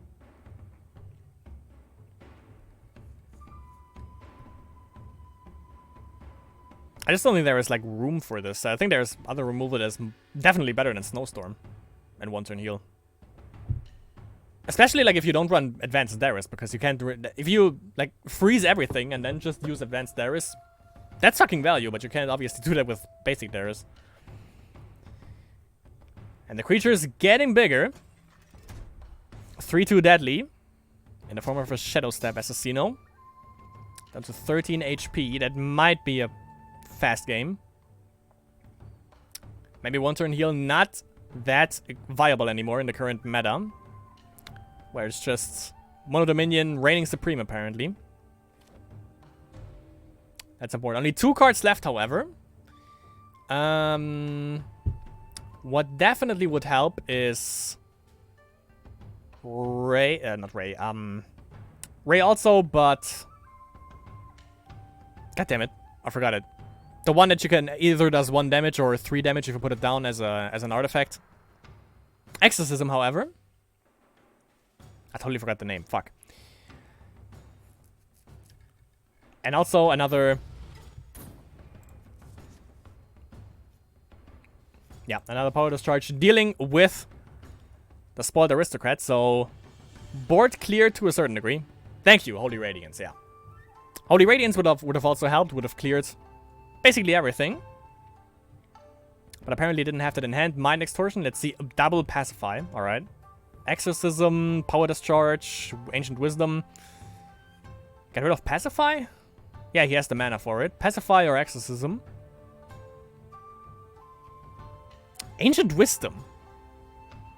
No. Like, no. That was the worst decision, I think. But, alright. Oh, you had to use Valley for... oh, that blows. Yeah, you had to use Valley for a level. That sucks. Pacify onto the Shadow Step Assassin. Okay. Not entirely sure why, but sure. Only 1 card for Sensor Juice, so he kinda has him on lockdown. He still has 1 more Pacify since he went for Ancient Wisdom instead of one of the cards that would have been better. He can also use Exorcism to deal with it, which he does. Additional card draw as well. Can't he also kill off Cloning Vat? Nah, Creature of Evil, never mind. Yeah. Okay, Eleanor. What are you gonna get back? Enemy spell, that's an artifact. Ancient Wisdom or Power Discharge, I would say. Maybe Pacify? Maybe Holy Radiance, lock him down even more. It's all good. It's all good options here. Ancient Wisdom draws into it. Doesn't have the mana sadly for Arctic Shelter, so that is out of the equation. Apparently also didn't hit a Word of Grace yet, or he just doesn't have in his turns not enough aspects in order to justify it. That's gonna be a Eleanor. Yep. Stealing creatures, Mr. Sensa Juice. Mr. Sensa Juice. But I mean, he has Exorcism to get him back into the deck, so that's not a big problem.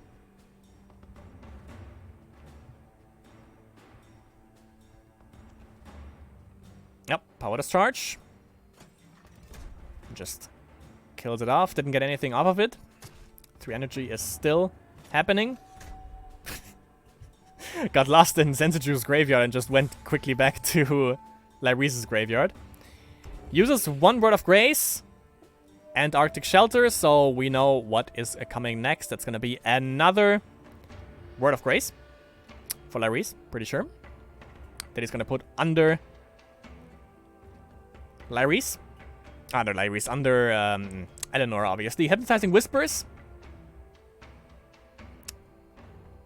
Does he hit? Oh, he has a wall. Okay. I mean, that doesn't do jack shit anyways, but sure. It's not like he's attacking, so that doesn't really help him out that much. Oh, well, he can Sanctum it away. Sanctum? Sell into slavery.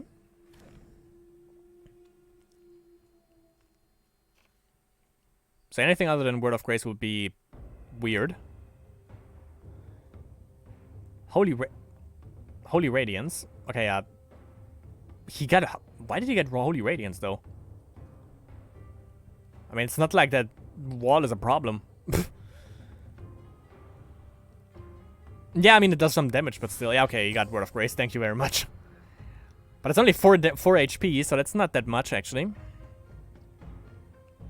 Still has 4 mana left. Of course, redraws itself, which is definitely a cool thing. Exorcism. You might want to use it on your graveyard and wait a little bit until you have some Eleanors in there. Because so far there's only 1. There's going to be a second one in there, though. So that doesn't seem like the play. I mean, sure, yeah, additional card draw, but Exorcism is actually pretty viable since you don't have any means to get Eleanor back or out of the graveyard again. Other than Exorcism.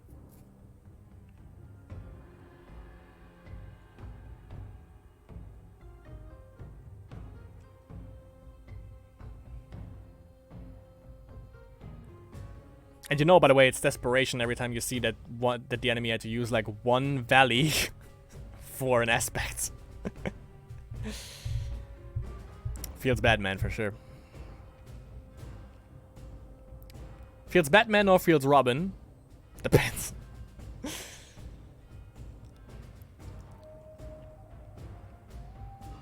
But yeah, he can't deal with Eleanor now just yet, unless he has some ping spell or anything like that. Because obviously he has to attack into the wall first, and that wall is here to stay. Never mind. There's the ping damage. Primal Battle. Still can't deal with the wall, however. So he's just fine. I think it's better if he just... He has 1 card left.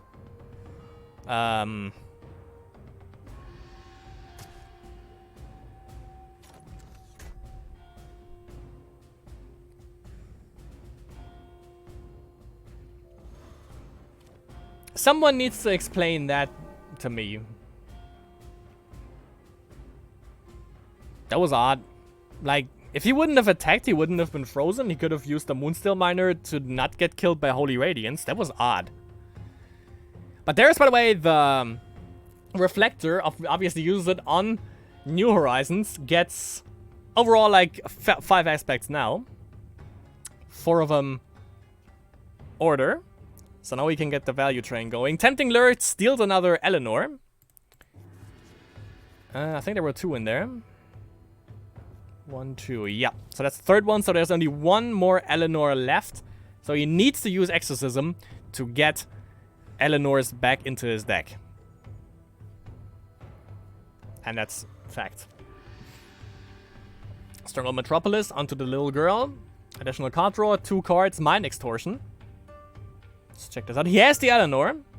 He has Exorcism. Pacify. Yeah, toss the Exorcism, I would say. Exorcism is the most value he can get. He doesn't care about Ray. He doesn't care about Arrow Barrage or Pacify. That doesn't matter. Pacify would actually be beneficial if he attacks with Lyrise, with Eleanor, because he can get it back with Pacify into his deck. tossed Arrow Barrage. No, you tossed the Exorcism. That would make much more sense. Because now you can get back the Eleanors. That was the wrong decision. That's for sure. That's for cheesy. But yeah, he has Thaumic out. 10 mana. 5 aspects, 4 of which order. So, good thing for him. Draws into the Word of Grace number 1. Draws into... or goes for Word of Grace number 2. Up to 30 H Pizzle. Exorcism. No, use it on your graveyard to get the freaking Eleanors back, man. Damn. But yeah, he has Eleanor under Arctic Shelter, so next turn, he probably won. If Sensujuice doesn't have anything that goes phase immediately. And more than 1 damage, obviously. Powerlust kills off the wall. Thanks to Rune of Blades, that's 1 damage, so that's 29. But that is... it's 2 damage. 28. Let's calculate. 1, 2, 3, 4... That's exactly enough if he uses Word of Grace and uses Thaumic on Word of Grace. It's exactly enough.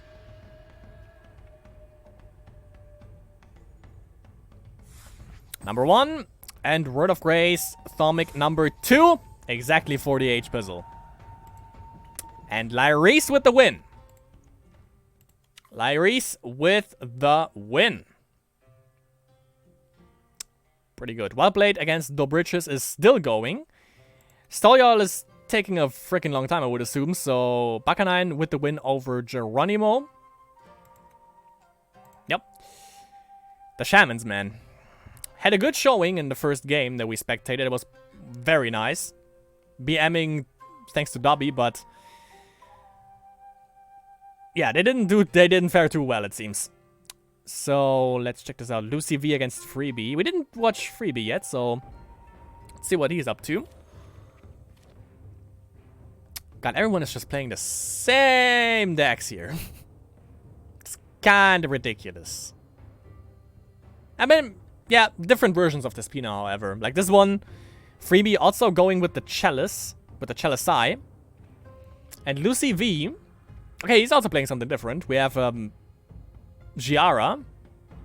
Order, Wisdom, Corruption, Chickens, probably, as well. Just going for everything. Oh, that was Armin. Yeah, that was Armin for Lucy V. Ah, yeah, it's that weird construction right here. That weird abomination. With Ruined. With Godlit Dungeon. Oh, sorry. Helm on Giara. So that is on the side of Freebie right now. Let's see what Freebie's up to right here. Pegasi, and that's pretty much everything we can gather. And stealing creatures, for sure. Monster Miner onto... okay, onto the... onto the... how is he called? Tortured Orc. Obviously, sacrifices the Moonsteel Miner for that. Gets a little girl thanks to the trigger from Giara. Oh yeah, he stupefied the wall, so he doesn't even have to attack into it. So wall is basically useless at the moment. I mean, it can attack. So that's something, I guess. It can block some damage. But that's about it. So milled a bunch of cards right here. Maybe we can get some more insight. He also has Exorcism to shuffle some cards back. Potentially kill some other creatures. Also an Eleanor. Eleanor and Death Curse Shaman. Like just a barrage of cards for Lucy V. Kind of interesting though, I gotta say. It's kind of interesting. Insta Life. That should get back a lot of creatures actually. Yeah, Death Curse immediately gets shut down by Giara. Oh, double Death Curse. Kills off Giara. Alright. I think that's what we would call fucking value right here. Okay, he can get 7 HP. A little bit more if he actually decides to sack all of the little girls. Which he shouldn't. Maybe 1. Keep the other 2. Just as a blocker. You know, insurance policy, all of that good stuff.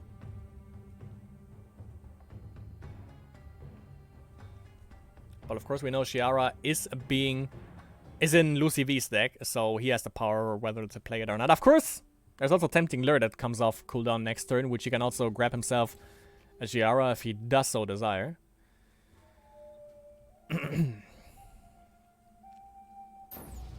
Power Surge, additional card draw.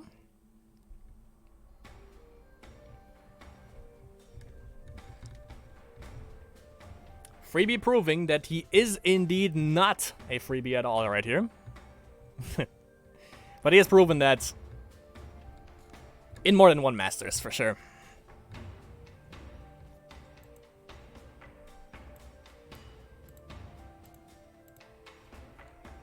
So Rune of Blades is riggedy ready. Shadow Step Assassin kills off the Ravens. Gets another little girl with Cloning Mat. Of course, goes for the additional life that he gets. Bumps up those Chalice a little bit more. 6, 7, 8. That's 13 HP. He won. Right? Yeah, he won. That's 13 HP from the Chalice. And he has the mana to do it even. And he even BMs and attacks before and... Oh, God. Alright, Freebie. Freebie with the win over Lucy. Over Lucy V with a Chalice deck. I can get behind that. Last game is still going. And Lucy V... yeah, Freebie 2-0 against Lucy V.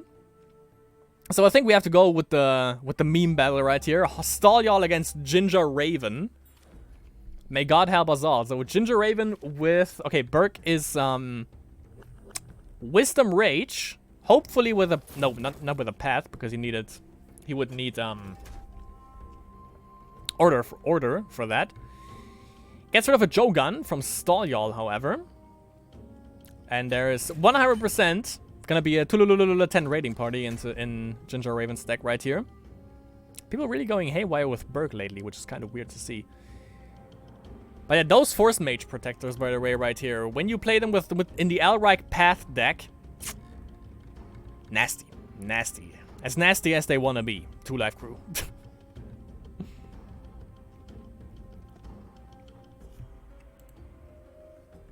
And I think it's 1-1, by the way. No, it's 1-0 for Ginger Raven. So, Stall y'all has to deliver here.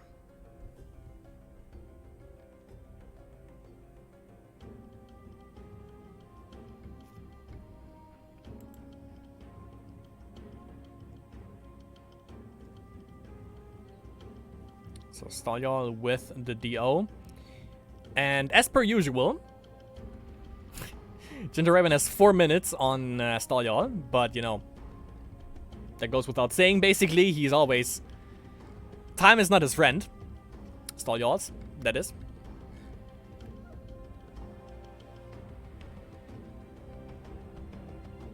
Landslide actually helps him out, I would say. At least the Force Mage Protectors, they get energy back. So that's not too bad for Ginger Raven.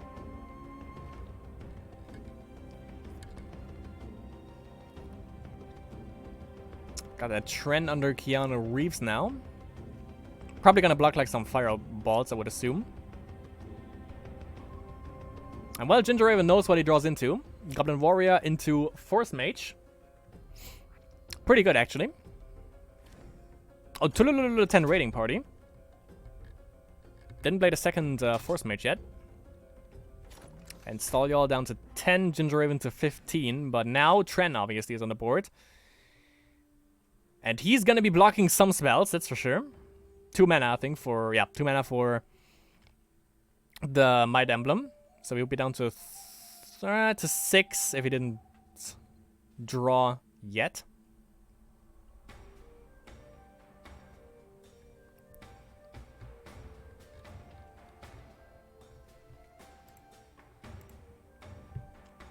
Just gonna keep an eye on the final game, because, you know, we can do that because Stall y'all takes a sweet-ass time all the time.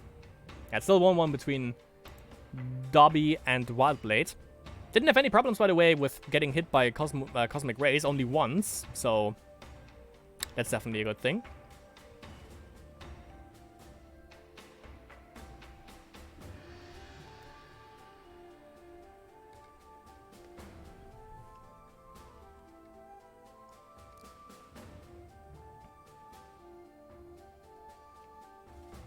Okay, Stallion. What you got? What you got for this British bloke?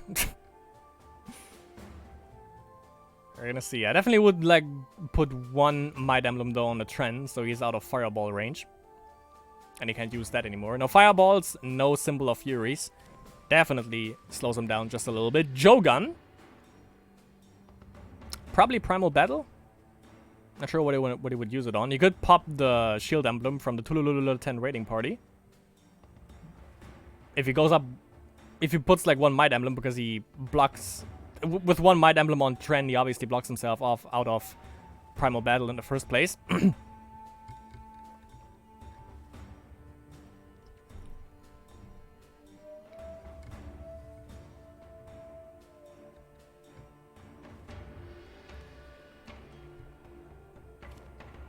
Okay, Sentry. That could potentially be the second Might Emblem on trend. Now it's 5 minutes. Now Ginger Raven has 5 minutes on Stallion. Puts Jogun on the back row, which makes sense because he definitely would have gotten wrecked. Probably by Tulululu 10 raiding party.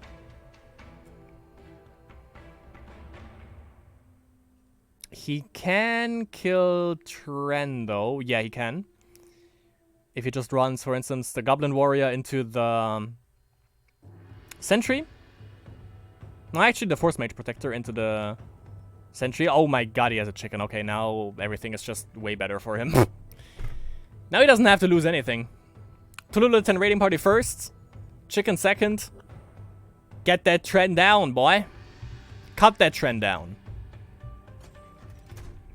Or not. Or just, yeah, or just win.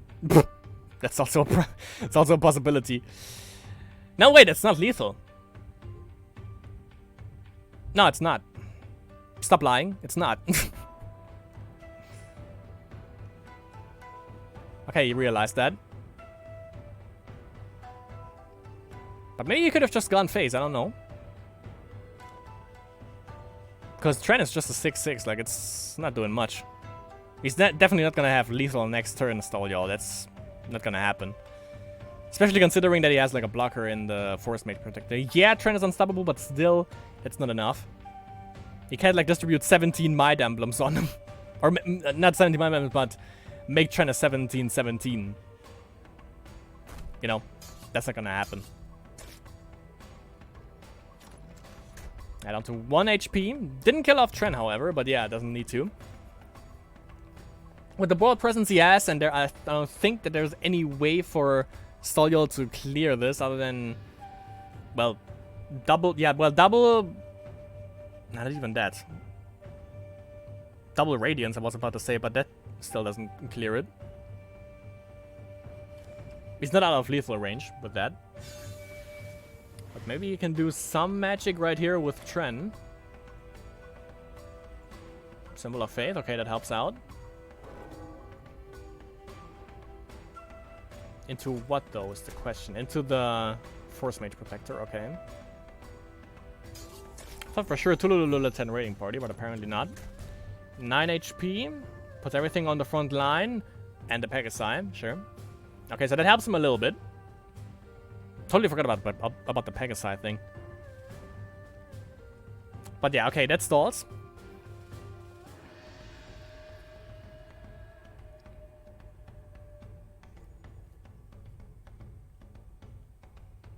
Not sure though if he had to put like Jogun on the front line.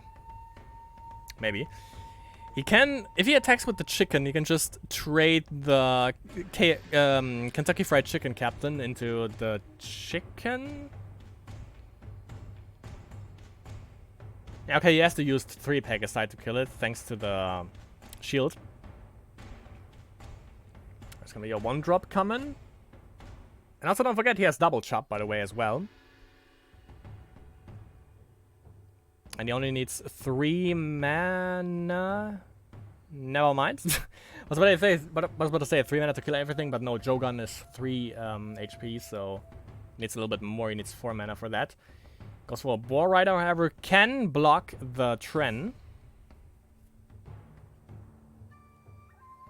He's in a little bit of a problem now, Ginger Raven. Maybe he just has to sit this one out. He also doesn't have the most HP anymore with 9. That's a little bit scary, considering the board presence that Stolyol has. But Stolyol only has 1 card. Ginger Raven has 3. So he has to top deck into something awesome every damn time. Stolyol, that is. Another chicken. That's scary for sure. Holy Radiance probably doesn't have that in the deck. Maybe Soul Projection. Could be a thing. If he goes up for another Might Emblem, there would be 14 damage he has to distribute. Which would be definitely pretty good. Would definitely clear. I don't know if Shields would proc first. Probably.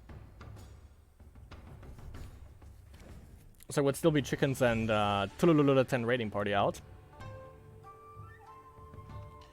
Okay, I have Kentucky Fried Chicken Captain coming in again. As a 7/7 for the trend.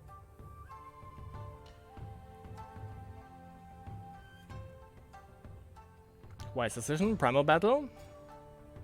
First. As I say, either pop the shield of one of the chickens or just kill something off. Still up to 4 HP, so that deals with that. Blocks the other chicken. And that's lethal. That is actually lethal. Alright. Alright, that takes it. And it's 1-1 between Ginger Raven and the stallest of y'alls. Unless, yeah, I was about to say, unless Ginger Raven has like some shenanigans, like a fireball or something up his sleeve, which he doesn't. And Stolyol victorious against the Gingerest of Ravens. And we have a winner. Wildblade wins against Do Bridges. Wildblade 2, Dobby 1, and Wildblade victorious. It's going to be interesting to see if he actually got to play his high-level creature deck. Because that was pretty entertaining to watch. Let's see if something is still going on here. Nope, there's nothing going on here. Ganderheart also with the buy. I think we have the announcement already. Yep. Wildblade winning Masters this time. Congratulations, Wildblade. Pretty good. Gonna be interesting to see how... Oh, well, yeah, was a head-to-head battle, apparently. Yeah, no 2-0, it was a 2-1, so pretty even playing field, it seems. Stolyol, there we go. So yeah, looking forward to watching that. And everyone who wanted to watch that, of course, Spellweaver Official on Twitch, and I think also Spellweaver Official on YouTube. Once it's uploaded, you can watch it there as well.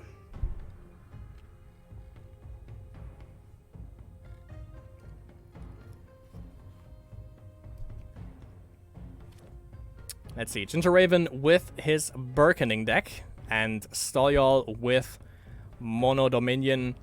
I don't know if it's potentially Rush, or if he was just really damn lucky last time with the whole Scarab thing that he drew, but apparently he was. Because if there would be a Rush deck, obviously you wouldn't put in a... You wouldn't put in a wall unless your name is Rax or Double Word, but we know that. From Last Conquest, I think it was.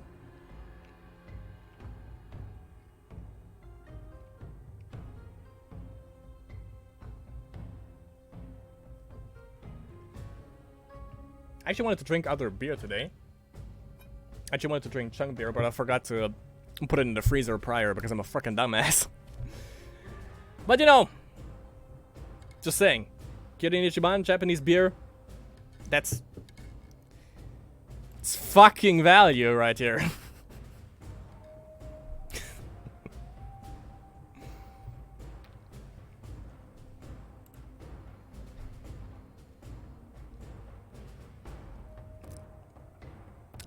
So that is... Oh, Ginger Raven's turn. Never mind. I was about to say, like, obviously it's Stolyol's turn because it takes ages.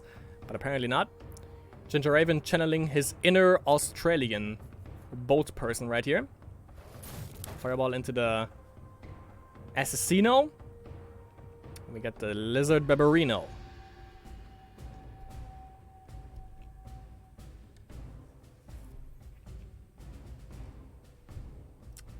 Okay, so Sell into Slavery is ready.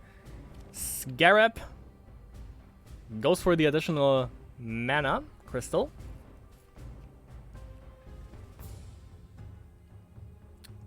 Double chop, okay. Deals with this crab right away.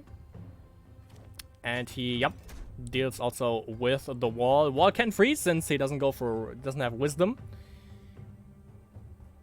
But maybe it's maybe it's still a rush deck just because you know wall just slows it down and prevents the scarabs from being killed. Could be a thing.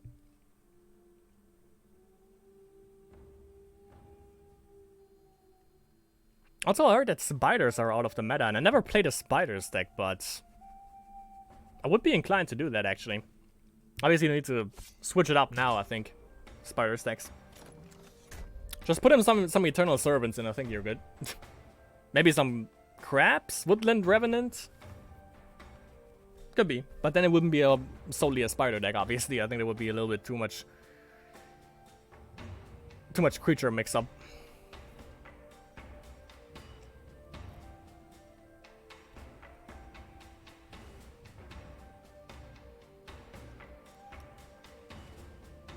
Okay, Stall coming in now, hopefully.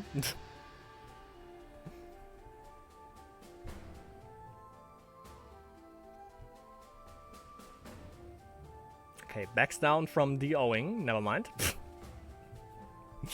Maybe it was just trolling us with this face right here. I fooled the giant. Fucking value, friends.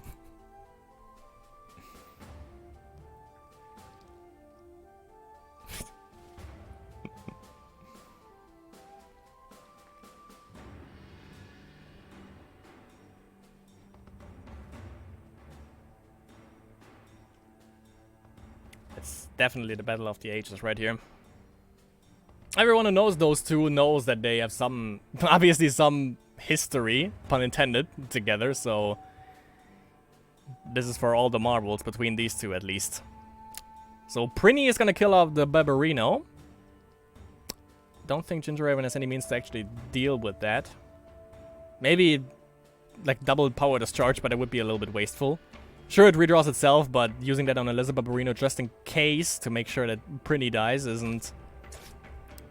wouldn't be considered fucking value. Would be waste of good resources. And of course, Prinny isn't a problem. Like, it's 2 more turns until Prinny actually becomes a problem. If he happens to go up 2 aspects now. Tulululu 10 raiding party. For the Starlet of Yards. If he goes up aspect, then he definitely wants to pump up the Jam and the Prinna. Because he can't let her sit on front row, because he's just gonna get Tulululu 10 raiding partied.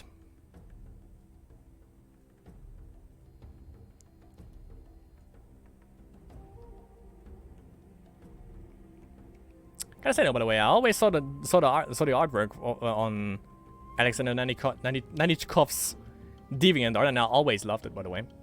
Hope we're gonna see like some of the other artwork also being put in as cards. Like there's one that potentially looks like an Order Knight. It would be pretty cool to see that.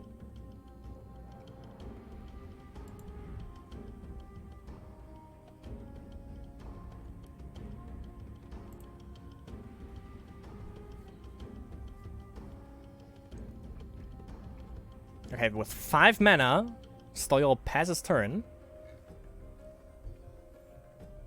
Then didn't even put Prinna on the back row, so I don't know what this is all about. They didn't even use cloning that. I mean, yeah, you can still do that. You can still do that. Like, got a little girl to make sure that Prinny doesn't die, even though I think that's basically impossible. If he attacks with every single creature, that is. But he can kill off one of the orcs, if he just goes for a little girl and blocks with that. Chickenino. Symbol, even. Jesus. Going phase as well. That's wrong. Prinny survives. Just cloning that into a little girl, block that, swap it out, do it. You know you want to do it, Mr. Stall, y'all. You can stall for a little bit longer, so he actually gains more time over you, but it doesn't change the fact that you can actually summon a little girl. Or a tortured orc even. To ensure that that thing doesn't die. And you have some more board presence. Now that is what we would call fucking value right here. Or you could also cleanse. That's also a thing. But still, that printer dies. So I'm not sure if I would call that fucking value. Probably not. Losing a creature is never good. But that board... Well, yeah, for Mono C that wouldn't be a problem. It would just be like Word of Pain and, you know, dealt with it. But for Mono Dominion, a little bit harder to actually get rid of this board. Especially for a 1-3. Never mind, chicken, there's a Bloodseeking Mutant, okay. It's even better than Word of Pain because it also gives you an additional creature. A pretty good one at that as well. So maybe cloning that into Tortured Orc. Look, sounds like a good blocker. Deals with the Goblin. And then go for like Moonsteel Miners. Maybe even Little Girls just for the 3-speed blockers. Could be a thing.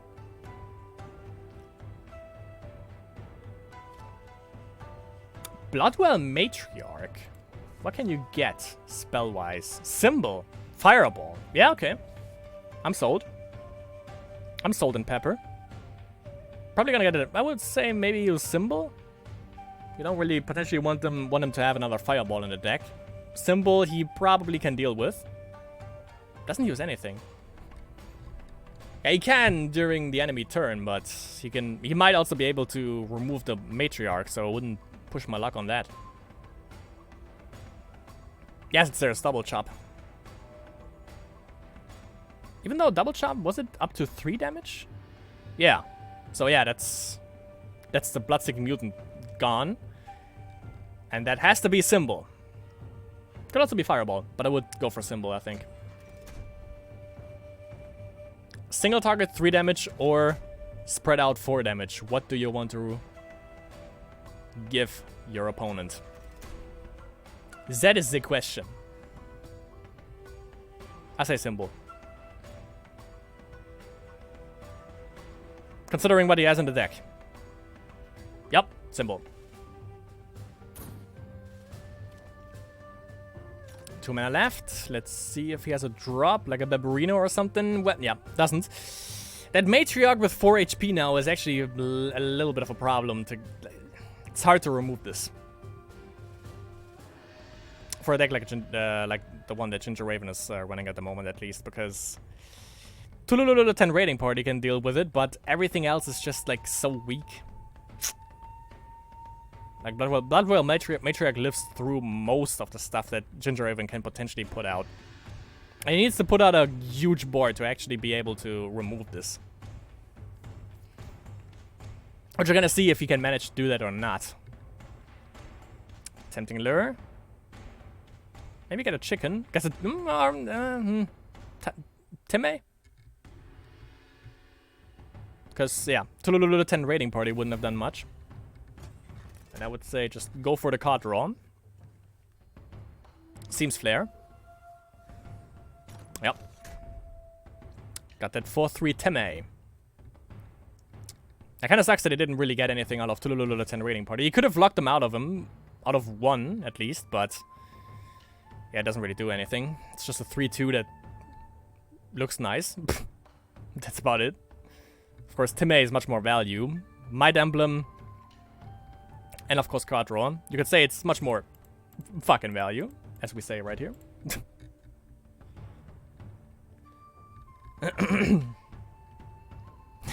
Now with that Bloodwell Matriarch, he's like, yeah, play those spells, my friend, play them.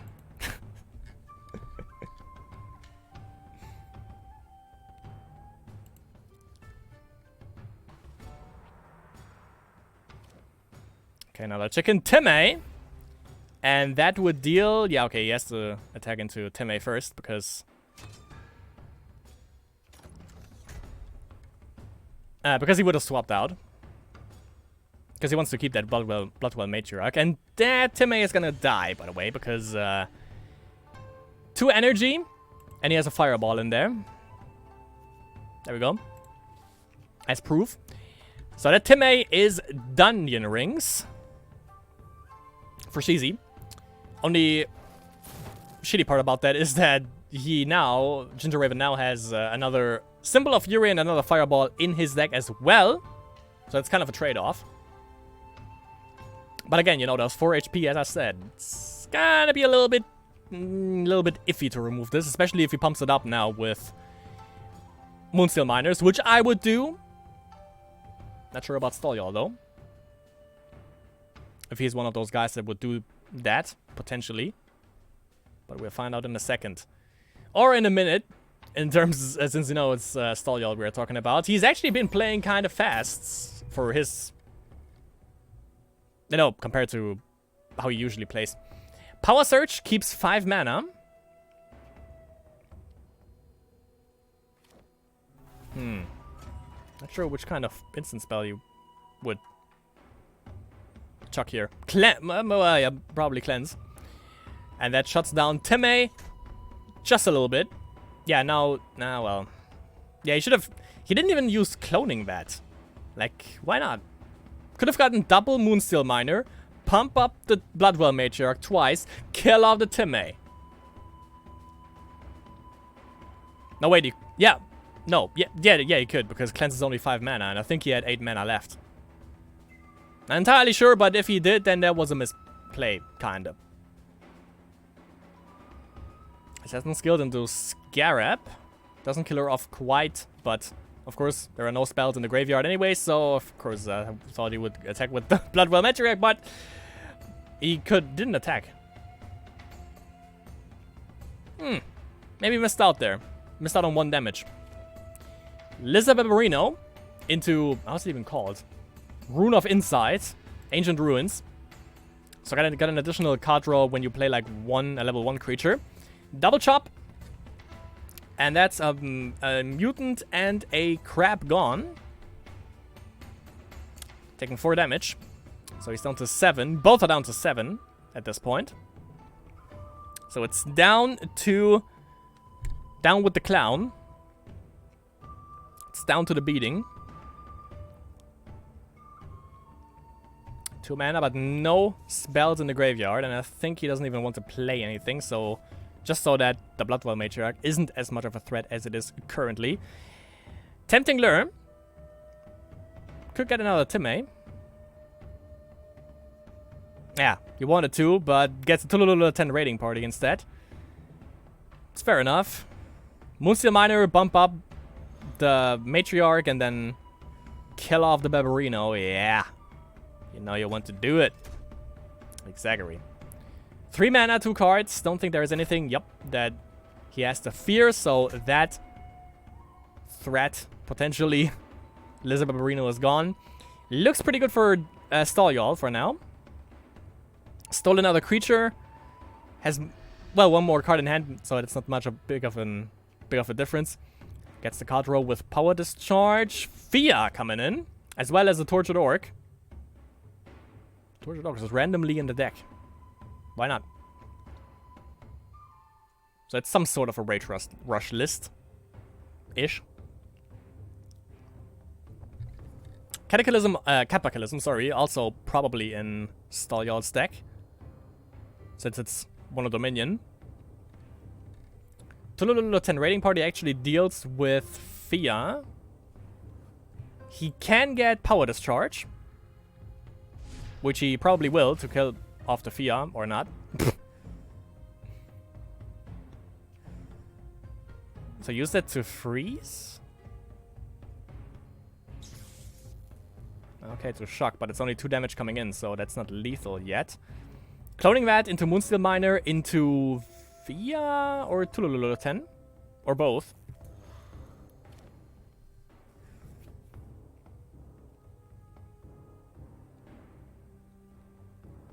Maybe onto Fia, so you can actually do some damage, because she's gonna die next turn, thanks to that Helm. So I would say put that on Fia, yeah. Put that shit on me. Torture Dog as well. And going in with the Tululu 10 rating party for 2 damage. Now Ginger Raven, it's down to Clown. 2 cards. Ancient Ruins, so gets the draw with another Fia. That Fia is growing on the side of Stolyol's board. Matriarch is Dungeon Rings. So that's one threat definitely gone.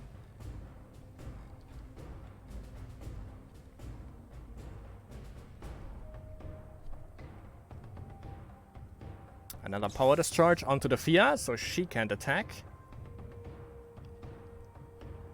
Okay, he's stalling. Another Boar Rider. Deals with the Tululu 10. Okay. So he's safe for now. Puts Fia back. Yeah, I would say just keep it on the front line because he can't. If he's gonna attack into it, he can trade off. Oh, well, no, wait, he can't. Fia's gonna die. But I guess he needs to block her. It's 4 damage coming in. So he's 1 off lethal. Hold on. Unless Rune of Blades into Aristocrat into Shadow Stab to kill off Fia. But he grabs himself another Fia. Potentially. Potentially another Fia. Maybe he's contemplating. Okay, he's getting Boar Rider. Alright. Okay, Assassin skill, that's gonna be the death for Fia with the Prinna. 0 damage, obviously. We're gonna hit with that minty breath. Dang that Fia. I never liked your sister.